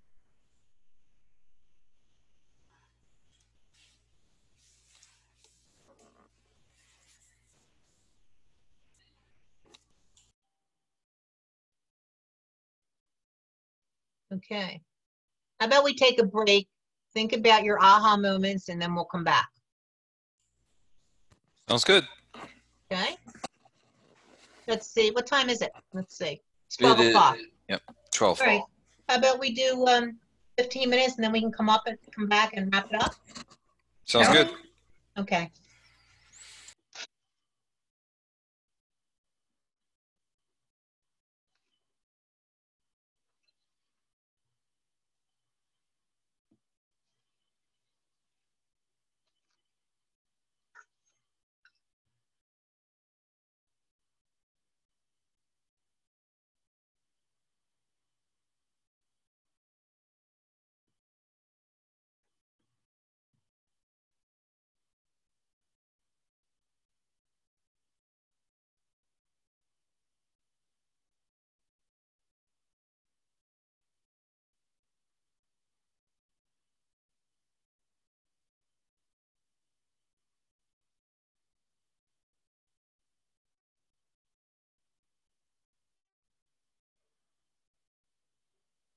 Why?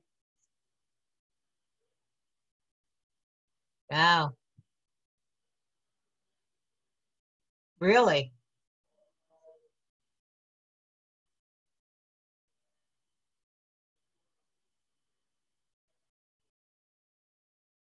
That makes that makes sense.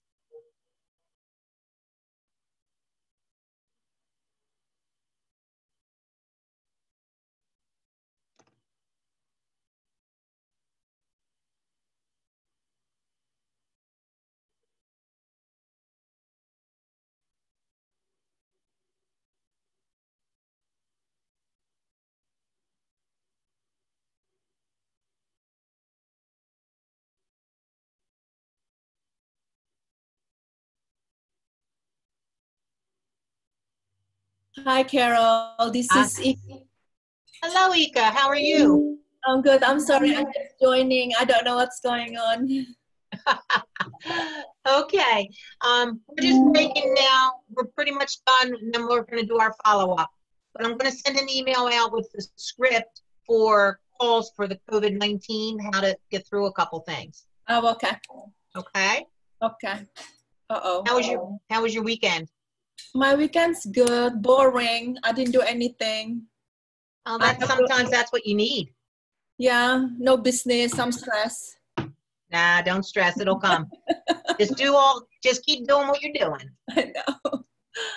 Yeah, I just all morning I've been talking to video call with my brothers, my family back home.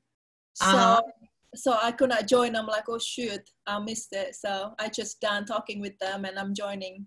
Oh, I'm glad you jumped on. Yeah. I'm gonna call you so we can talk a little bit more because I really enjoyed working with you. Oh, thank you. Okay. So what we working on right now? Not doing anything, just taking a 15-minute break. Oh, got it. Okay. So we coming back, what, 12? It is 12 now. I think okay. yeah, about by 12:15. Oh, got it. All right. All right. Well, I'll see you soon then. All right. Thank you. Thank you.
Hey, Carol. Yes. Is that pivot bold something that would be good for us, or is that a step ahead, or? Actually, yeah, we were talking about that today in our leadership meeting. I was talking with Bridget. Pivot Bold, the Bold course, it was typically about a 8-week commitment. You did it for the whole day, once a week, and you would meet in the office. It's very intense, and it's very activity driven. They are doing this Bold pivot because they can't teach in the classrooms right now. Okay, so the Bold coaches can't teach in the classroom, so they're doing this so that people don't lose their focus. The problem that I have is, first of all, it will interfere with your Ignite classes. Mm-hmm. Okay. Secondly, I think Bold is an excellent course, but I think as newer agents, you need to get your basics in and get this stuff down. And because part of Bold, like I went through Bold, and it's a very hard course. I mean, they want you to do 100 calls, sometimes 100 calls a day. Okay, so when you take that into consideration and you think about it, that is like really, really hard to commit to. So yeah. My thinking is, and what Bridget and I thought would be in your best interest is, we have a great group of engaged agents right now in Ignite, and we threw around a couple ideas. Should we postpone Ignite? But I don't want to lose the momentum that we've gained with this. I think after the week's break, I think we're going to jump right back in, and I think it's going to keep things rolling. And then I don't know, usually Bold is only run once a year in the area. But because of this COVID virus, and I think because everybody, is trying to jump in on things, I think there is more than enough between you doing Ignite and jumping in your command classes and getting better with that you need to learn, that is more important than having somebody have an accountability to grow up your business. Do I think it's great? Eka, you were in Bold. Don't you think Bold right now, if you took it digitally and with the intensity of where it is, and if you were new and still had Ignite, wouldn't you think you're better off being Ignite and finish Ignite all the way through and then going?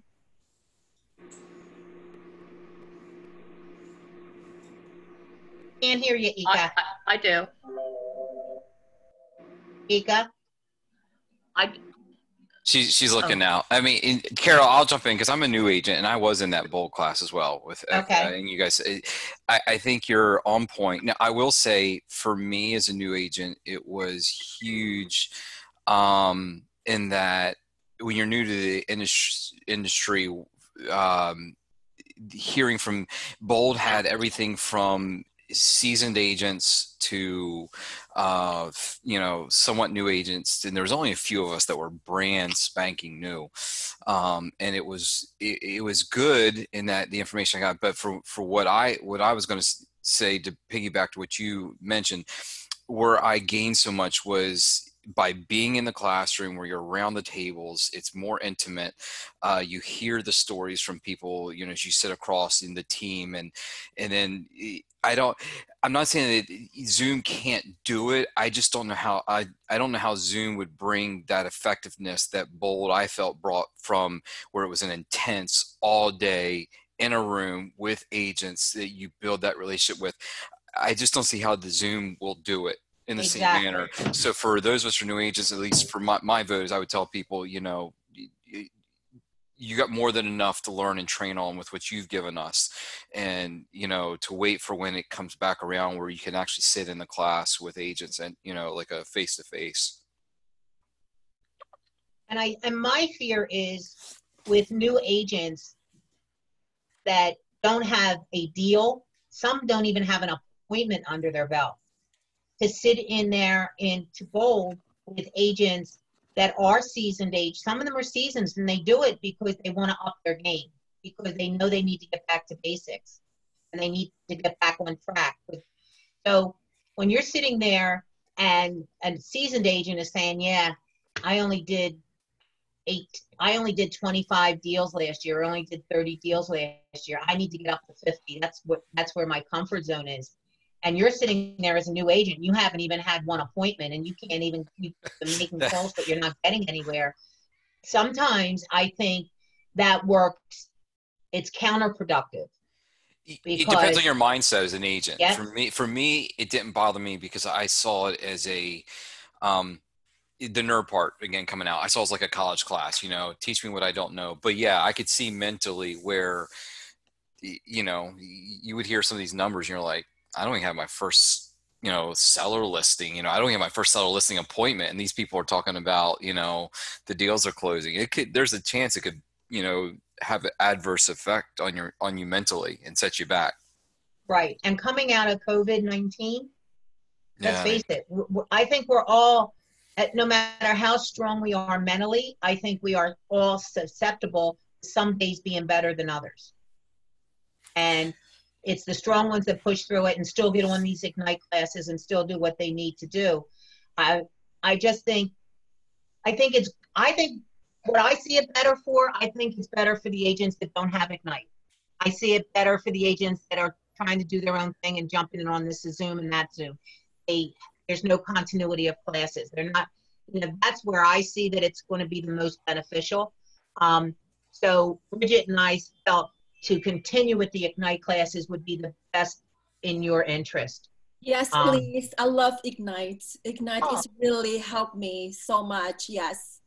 And you went through Bold too. Yeah, twice. Okay. So here's someone that's been through it twice and is like an Ignite. I love it.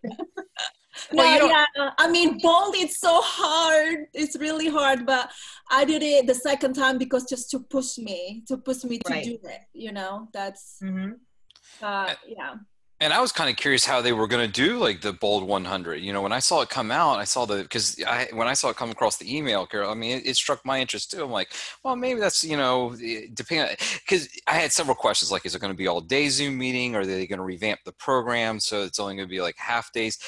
But, my first thought was like, how in the world do you do the Bold 100 when COVID-19, where you want to be so sensitive, you still make calls, but you need to be extra careful of who you're calling, how you're calling, how you're presenting yourself. And exactly. I was just curious if they were going to be revamping. That was my biggest thing. I was like, oh, are they revamping it or are they going to try and actually still keep the same program, just do it online? I was like, if that's the case, I was like, I don't know if that's going to work. I think what they're doing, they're making it 2 days. They're making it 2 days. It's not one full day. So it's going to run, it'll still be long, but not as full. But I think if an agent needs structure and they need that push, I think that would be great. But I think you guys are getting enough push from me and Ignite that you guys don't need to be pushed anymore. I don't want somebody pushing you in a different way or pulling you in a different way and taking me away, because there's a system to what I'm doing and how I'm helping and growing you and taking you to the next level. Sometimes it may not seem like I have a system, but there is. I have an end result in mind, and you guys are all, I have confidence, are going to make that. So yes, does that answer about, Perry? Was it kind of what you were thinking, right? And the other thing is, Bold is typically $799 because the Bold coaches travel and they teach on that day. They reduced it down to $99, but I think that was because the coaches, number one, don't have to. The other coaches, and what it is in the other Bold, you had one coach that took you through the whole course. This class, this new pivot is supposed to be a different Bold coach with each class. So that's going to be a little bit different. I just, I think it's a good tool and it will work for some. I don't think it will work for all. And I want you guys to stay in Ignite. If you ask me where I want you, that's where I want you. Yeah. Stay Okay. night. Yeah. Carol, on a side note, I'm assuming, well, I shouldn't. Do you know if they're planning? You said where it's once a year. Are they hoping to bring it back? You know, as far as Bridget, and then bring it back again next year, possibly to the Bethany officers? That's too far out. We don't know. It's too far out. But it usually is in the area, even if it's not in one of our market centers. It's something within reasonable traveling distance for it. And I think too, if there was enough interest in agents that really want to do it, Bridget would do what she had to do to make it happen if she could get a coach and stuff like that. Just a side note, we have one of the coaches just moved into town here in Cambridge. I live in Cambridge. Mm-hmm. And he just, I think he was over in Virginia, but he just moved here. So there's the potential, you know, we could snag him for something. Yeah. I think Yeah, there's a coach. I was going to say, I actually talked to him at the sales conference or the sales meeting. I didn't realize that too. Yeah, because he's actually based out of Ocean City, believe it or not, but he lives in Cambridge. But just with the way that life has happened and everything. But who is that? What's his name? Oh, I forgot his. Dennis Russell. Dennis Russell. Oh, okay. Yeah, he was kind of like, I didn't realize just what it took to get to be a coach. I was actually picking his brain. It was crazy how it's like, I think minimum 7 or 8 bowl classes. And then on one of them, they structure it so where one class you're told what you're going to teach on, another time when you go and you're mentoring, they don't tell you on purposely just to see how well you can do on the fly. It's pretty intense what it takes to get there. It's intense. It's intense. Which would explain why Regina was so good, though. Yeah. See, and that's what I'm saying. And to be a good coach, you have to be able to bob and weave. If all you can do is teach off a PowerPoint slide, that's not a good coach, because it's either in you or it's not. As you can see, I don't go too much on the slide, do I? I just go through and then I got to catch them all up. Like, okay. Oh, you're doing great, Carol. I love you. I do too. Yeah. We love you. I love you all. I love you all. Steve, I think you're gonna be good being a coach because I love your voice. Oh, thank you. Thank you. Maybe I need to do radio. Yeah, I was going to ask you, were you in radio? Distinct voice that like good for a DJ or. Before IT and anything, the dream still is. If anyone ever comes and says, "Stephen, here's $500,000," no offense to all of you, but see you later. I'm off to go get my PhD, and my dream was always to teach history. Wow. Really? Yeah. No. That my before life was my goal. I had was in the process of looking at a school down south of a mentor that I liked, and but when I started running the numbers. It just wasn't gonna. I didn't want to put my family in the poorhouse. To do your PhD in America, it's 4 to 6 years, and usually it's a losing proposition financially unless you get a scholarship, and it's the very minuscule the amount of people that get a full ride. Well, we're glad you're here with us. How's that? I appreciate it, and so am I. Maybe when I grow this coaching program, you'll be ready to come in and be a coach. How's that sound? Hey, it would definitely scratch my itch of teaching. Yeah. See, there's always a place. Yeah. Okay, so let's see. We never really did do the aha moments. So I'm going backwards. Set your objections. I don't remember seeing this. Did you guys see this? No, actually, I skipped over it. Yeah. Okay. All right. So this is the time blocking. Like I said, I do a combination of electronic and my paper. Electronic is the most up-to-date because it goes in there first until I can actually write it down and color code it. So find out what works for you. Put your big rocks on there first and fill it in with the rest. Create accountability. We already did this. Here's your accountability we talked about. And I'm holding your feet to the fire on those. So let's talk about aha moments. I know, Ika, you came in late, but just so you know, we decided as a group that we would like to have a mortgage lender come and talk about forbearance and COVID-19 and how that's going to affect future listings. We brought up about if people take advantage of that, how their payoff balances and how their status on their mortgage might change, and numbers for proceeds and whether or not they could sell versus not selling. So we're going to have that on Friday at 9:30. So I'm going to get that scheduled. So I'm going to send everybody, we'll get an email out. I'll get it on the calendar. Okay. Aha moments, guys. Talk to me. I guess we'll start at the top. Pam? I think it was today's meeting. I really felt like cemented what you've been teaching us, that what we need to keep doing every day, and the time blocking. It doesn't have to be exactly those hours, but what works for us. But we need to set aside certain number of hours or minutes to do each thing. And I appreciate you holding our feet to the fire. Oh, thank you. They're kind of burning occasionally, but that's okay. I need you to feel a little bit of a tingle. I need to get my roots done. It's my biggest aha moment today when I looked at the mirror. Oh, God, I feel the pain. Julie. Did you say Joy or Julie? Julie. Oh, okay.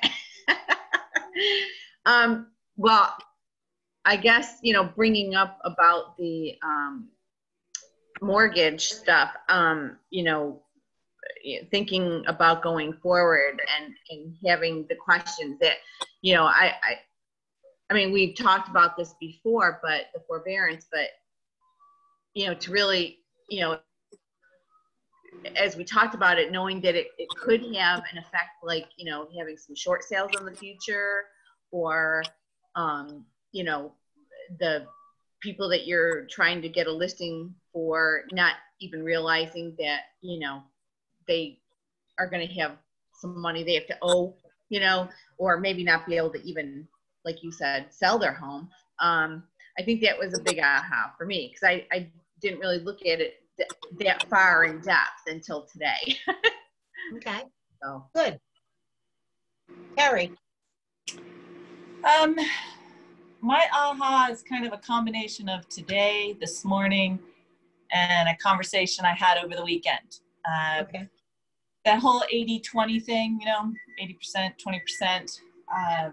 And then I, like most people, look at, because we talked buyer leads. That's easiest thing to do. That's what we're most comfortable with. But the aha is that's the wrong perspective. It needs to be seller listings. That needs to be our, or at least that needs to be my focus, my 80%, you know, of what I focus on, because everything else will come from that. So just, I guess hearing it repeated is just like, yes, that's it. Yeah. You have the bread on the shelves, the buyers will come. Yep. Okay. Ika. Just give me one of your aha moments. My forever. Oh, goodness. What rings true to you on your business? Well, follow up. You have to follow up your leads, follow up your what you have on your database. And even though you have a lot of leads, if you don't do follow up, it's never gonna happen.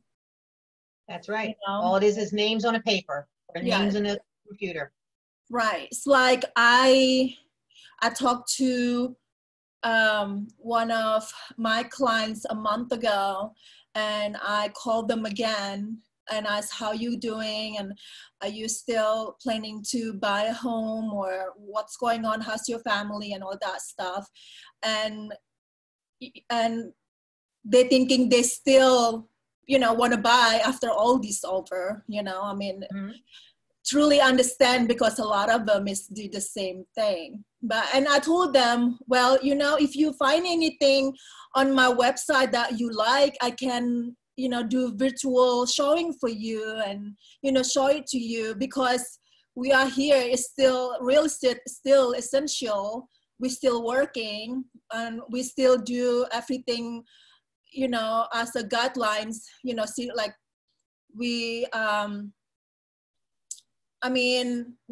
told them that we are still working, and if you want to see anything, a housing or condo that you like, I can still show it to you. Perfect. Just a little aside to that. As a team leader, Bob and I check on leads that we've given to our team members and check on the follow-up to make sure they're doing what they're supposed to do. And we had a team person that left, and I was going through his database, and after checking it, I saw that there was 0 follow-up since February on any of the clients when COVID started. 10 of them were open house clients that all were asking questions and wanted information. Oh, wow. As a team lead, I can tell you, I was ready to shoot them, okay? But that's the frustration, is getting the leads are not necessarily the hardest thing. And all those leads came from open houses. So that told me these people were interested and engaged in February and early March. And the agent made the decision of not following through, whether it's because of fear of the COVID or whatever, or not knowledge of not doing, or his uncomfort zone. Wasn't comfort. But and that, from a team lead perspective, I can tell you, from a team leader's perspective, from a business owner perspective, that was money spent and time invested that could have been. And I can tell you 2 of them were followed up and they were both listed already. Properties were listed. Okay. Mm-hmm. So that, all that did was reinforce that checking on your database, make sure you maintain your database, accountability, whoever the accountability is. If you're on a team, usually your accountability is your team leader. If you're with me in coaching, your accountability is to me, so that I keep you focused and back in it. And I can say to you, let me see your command. I can check your command and I can see what you're doing and how you're putting things in, and we can work from that. So accountability outside yourself is always so important, and activities. Okay. So yes, follow-up is important. Follow-up, you want a data bank, a database, not a data bank. Just collecting names and doing nothing with it doesn't do anybody any good. Right. Okay, Stephen. Are we doing AHA for today, or is this like for the whole first Spark thing? But I'll just choose one. Whatever you want. All right, for today, I'll just choose today. Mine is the 411. And the reality of, if you don't exercise a muscle, it's gonna get weak. And when you asked, what's the 411, I should have, known that. Ika, you weren't on the phone, a call yet, I don't think, at that point. So, and from Bold, I should have known it. And I completely was going, it sounds familiar. And just realizing I need to get, when we brought it back up, just realizing that, like, wow, I know that I sort of have that model already with the way I do my own scheduling a little bit, mm-hmm. but I need to implement that more. And if you don't use it, you lose it. Absolutely. And you know what, too? I found, I think I may have told you guys, I've only been with Keller Williams about 14 months now. And I found all these things that Keller Williams has, I just didn't call them what Keller Williams is calling them. It's like, what do you mean a GPS? What do you mean? They're a little acronym heavy. Yeah, like, oh my God. Okay, now that's great. Now I know. Well, where do you go to get it? Oh, just go to MyKW. It's like, okay, but MyKW has 10 other subfolders, and each one of them have 20 things under them. Like, where do I go? So don't feel silly asking that question, okay, of where do you go or what it is. If I say, did you do your 411? Don't feel funny saying, Carol, what's 411 and where can I find it? Because I guarantee you, in a class of 15 people, if one person has that question, 3 other people have that question. They just didn't raise their hand. So this is why I like the engagement of everybody, because when it's only 1, 2, or 3 people, it's much harder to teach a class like that than it is like this. We have such a great number of manageable people with personalities that are all varied, but all come together for the same goal. So yeah, so don't feel bad you didn't know what 411 was. It took me about 6 months. And then it took me another 3 months to remember where to go find it. So, okay, Joy. I'm glad you said that, Carol, because a lot of times I can't remember where I found something and I have to go back and I take forever. It does take a few months though, doesn't it? Yes, and here's a little bit of advice. I have a folder called KW on my Chrome, my browser bar, and then when I find where 411 is, I bookmark that page and put it in KW and name it 411. So now I don't have to remember where it is. I can just go right to it. So I have like a whole list of bookmarks. Because okay, thank you. Once you find them, you don't want to have to figure out where you did. Because half the time, if you're like me, you found them when you weren't looking for them. You were looking for something else, and then you get sidetracked because you found 411. Right. Thank you. Joy, you're laughing. I am laughing because I, in my past, did the same thing. I used to write down the path of how to find a certain folder because you could never re-find it again. So that's probably AHA, is all the systems that you guys are talking about in these conversations. And, you know, how do you get a good grasp on those? And I know it'll come. I know it's a lot of training, but that's certainly an AHA moment. And then I'd say the other one was, and this will show just how new I am. I wasn't thinking about time blocking being, I'll say, as an advantage, especially when so many things could change in your day. But I do believe doing the time blocking at least it will for me, holds me accountable to actually do that and get that done in that day or certainly the next day. So I think it's a great advantage, I'd say. Yes, and here's the thing about time blocking. We can always make the change if we have to, but that's at our decision. When you have nothing in your schedule and you time block nothing, you are like a ship out there, and whatever wave pushes you, that's where you go. Mm-hmm. And it doesn't, and you never get to where you want to go, which is attain your goals of how many listings you want to get, how many calls you want to make, and things like that. So if you time block, the change is only made by your decision to change that. And if somebody says to you, and think about this, I know it's hard about doing things, but if somebody says to you, can we do a call? I have a couple questions. If I already have something blocked where I have another coaching call, I have to say I can't do it, but I can do it at 3 o'clock or I can do it at 4 o'clock.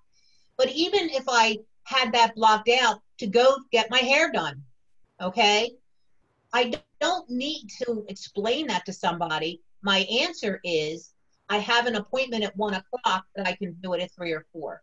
Mm-hmm. So at the end, I will feel I accomplished what I wanted to do for the day, and I still accomplished the other thing. And I'll tell you why I learned this is when I would change what I wanted to do, whether it was on a personal level or whether it was just making my calls and things like that, and I adjusted to somebody else coming in and they wanted to talk or go over this or go over that, and then I didn't make my calls, my business suffered. Okay?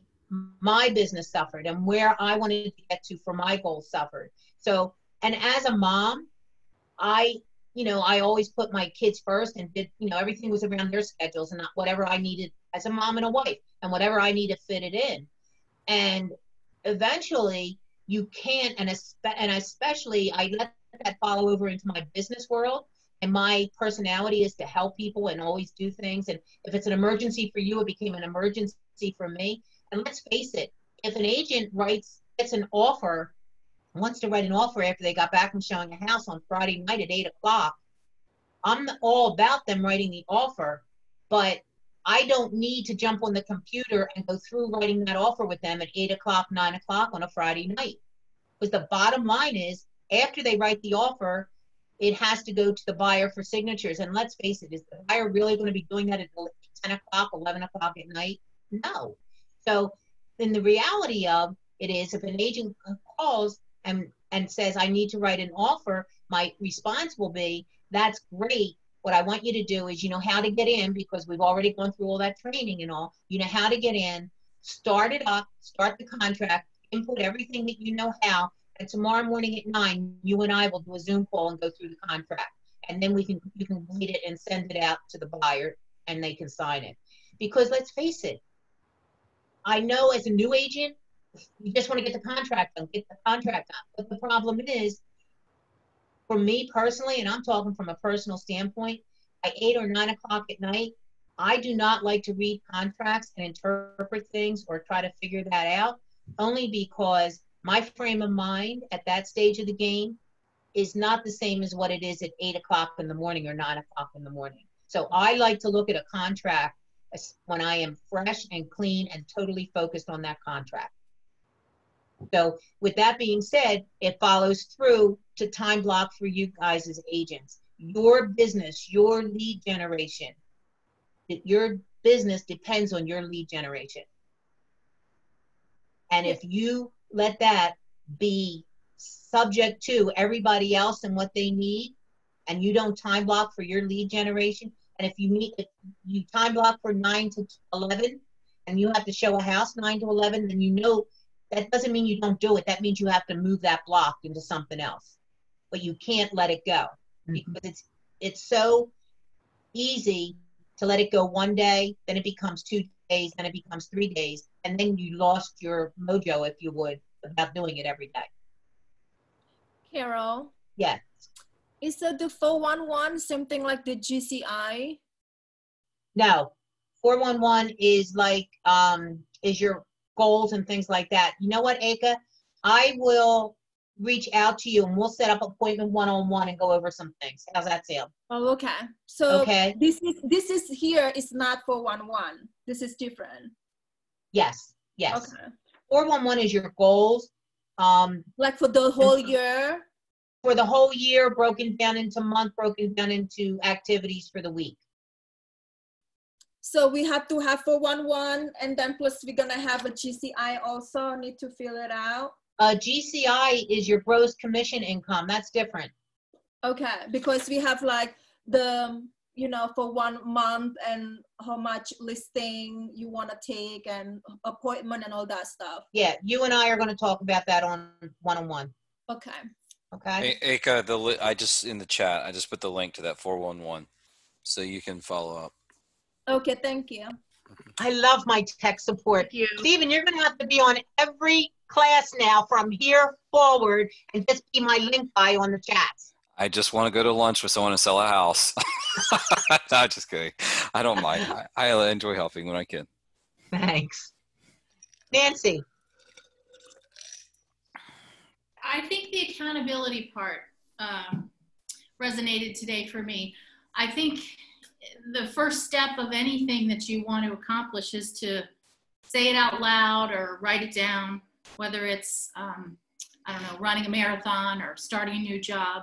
And I think having a coach and seeing your goals on paper makes it that much more attainable. It's almost like you can then build the roadmap for how to get there, and that's what you showed us.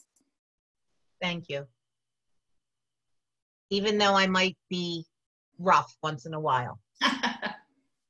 Garrett. I have a prop for mine. Check out this bottle of wine. Oh, all right. Is it showing up backwards on your end? It just says, no, it says 8. You're not, pull it over in front of your face. 80-20. Oh, okay. I'm just seeing 8. Oh, how about now? No, you got to move it over in front of your face. It's an actual bottle There it of is. wine. There's an actual wine called 80-20. Oh my God. Yeah. My girlfriend brought this home like on Thursday or Friday. I'm surprised it's still unopened, to be honest. And what I want to know is, how is a bottle of wine supposed to help you even accomplish an 80-20? You're pretty much going to be like, by the time you're at the bottom of it, you're going to be 0. I think that, yeah, you're right. I do think that.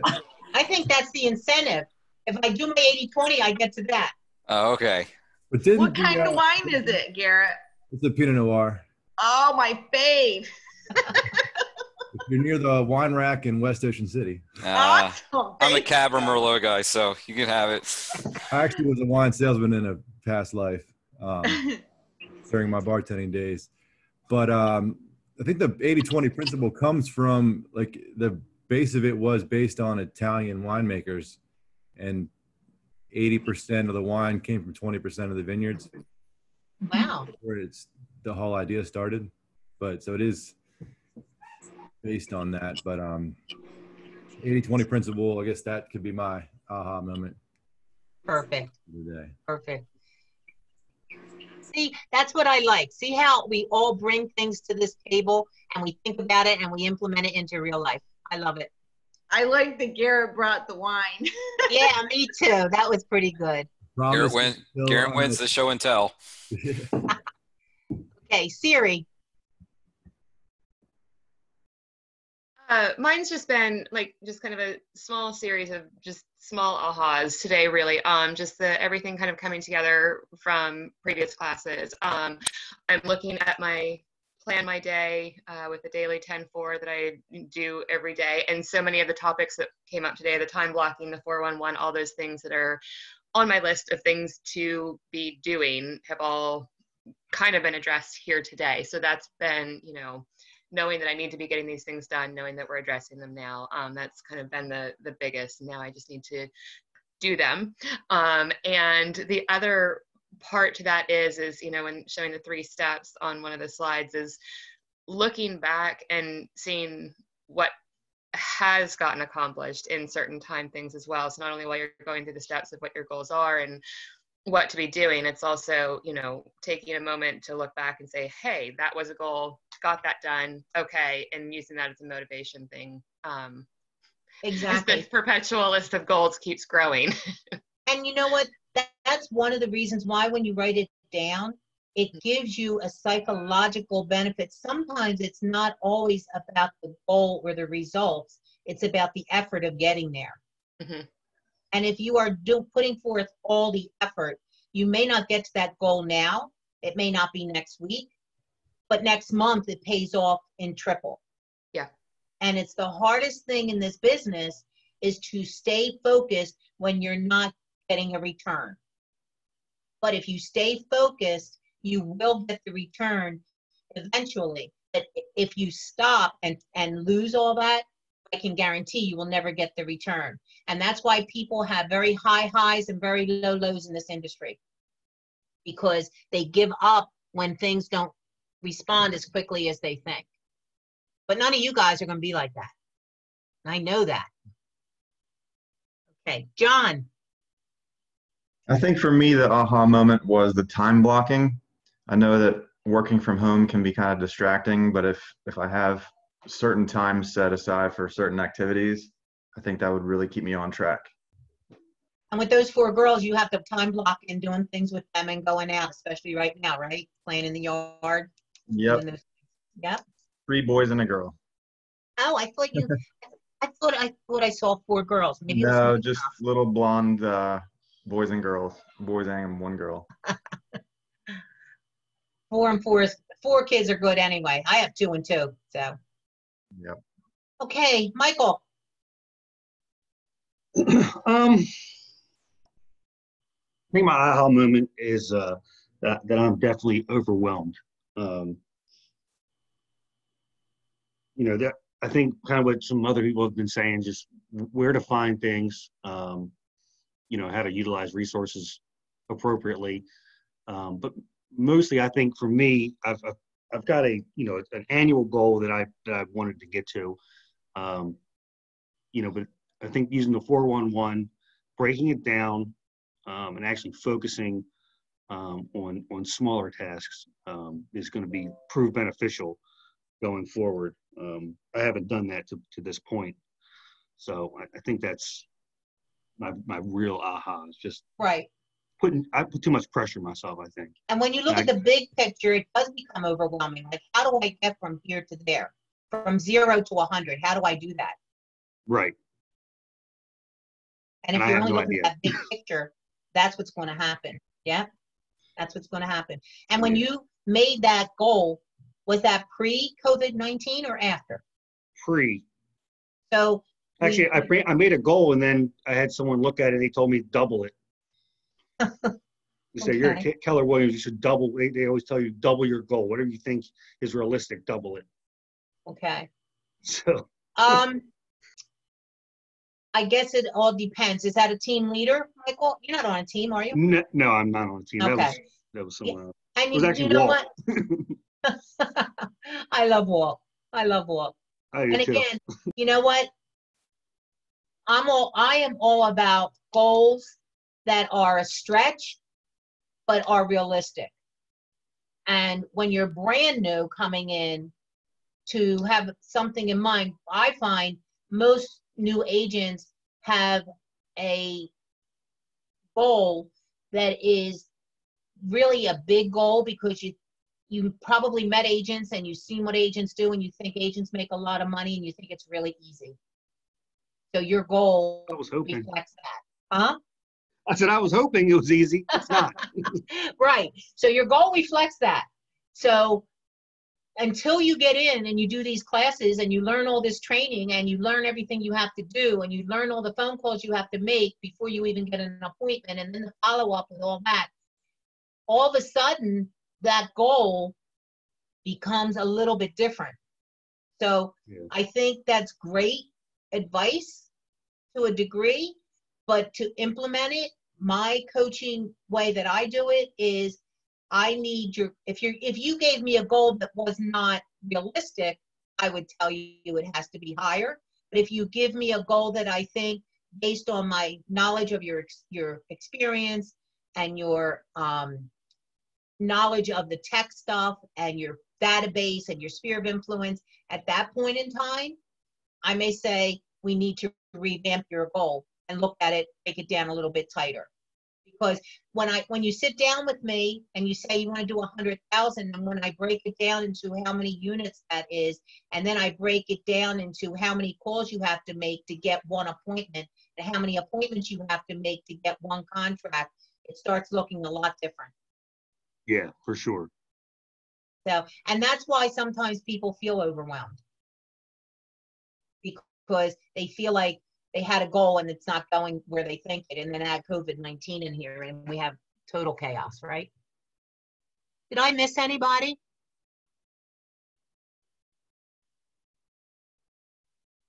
Okay, here's our daily 10-4, right?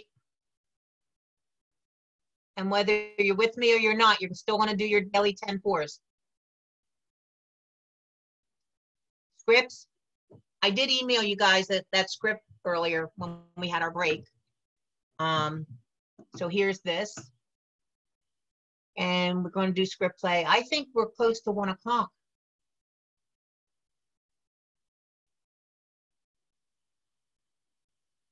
How close to it? 12:58. Do you think we did well? Okay. John, you and I have an appointment for 1:30? 1:15. Yep. 1:15, right? I think it was like 1:30, but whatever time is good for you is good for me. Okay. How about once we get off of this, if I can get on with you, then I can hit one that I need to do at 2 o'clock without running late. Yep. How's that? Cool. All right. So what I'll do is I'll send you a new link for a new meeting just for you and I. Sounds good. Okay. And Stephen and Mike, if you could get back to me confirming the time and day for our one-on-ones, that would be great. Not a problem. Actually, I have it on my list. Okay. And anybody that has not received their package for coaching, give me a holler, just send me a text so that I can get back to you and I can get all yours done. I don't think I missed anybody. Garrett, you wouldn't get it because I defer to your team leader. I don't think I get it. I don't think I have it on my email. Okay. I will check, Eka, and I will get it. You and I will talk. Okay. Let's see. And I think everybody else, we're all good. Okay, so this technically is the last Ignite class, that's Spark class, that's going to give you any classroom. The one on Wednesday, if you look at your participant guide, it's like 6 pages of blanks for you to write notes. So basically what it is for you to get a view of the market center and the procedures and things like that. So what I did is I invited some different people from the market center so that they can give you a heads up of what they do. And I don't even know if you've met a lot of these people because of the way things are with not going into the office. So we'll do a short thing with that and go over that, and then any questions, concerns, or whatever. And then it's like summer vacation, but you only get a week. So you'll have 10 days off, and you can catch up on everything. But if you want to send me your emails and stuff like that, and make sure your weekly things I get, okay? And then we'll hit the ground running. I'll see you all Wednesday, and then Friday we'll have the forbearance class, okay? Sounds good.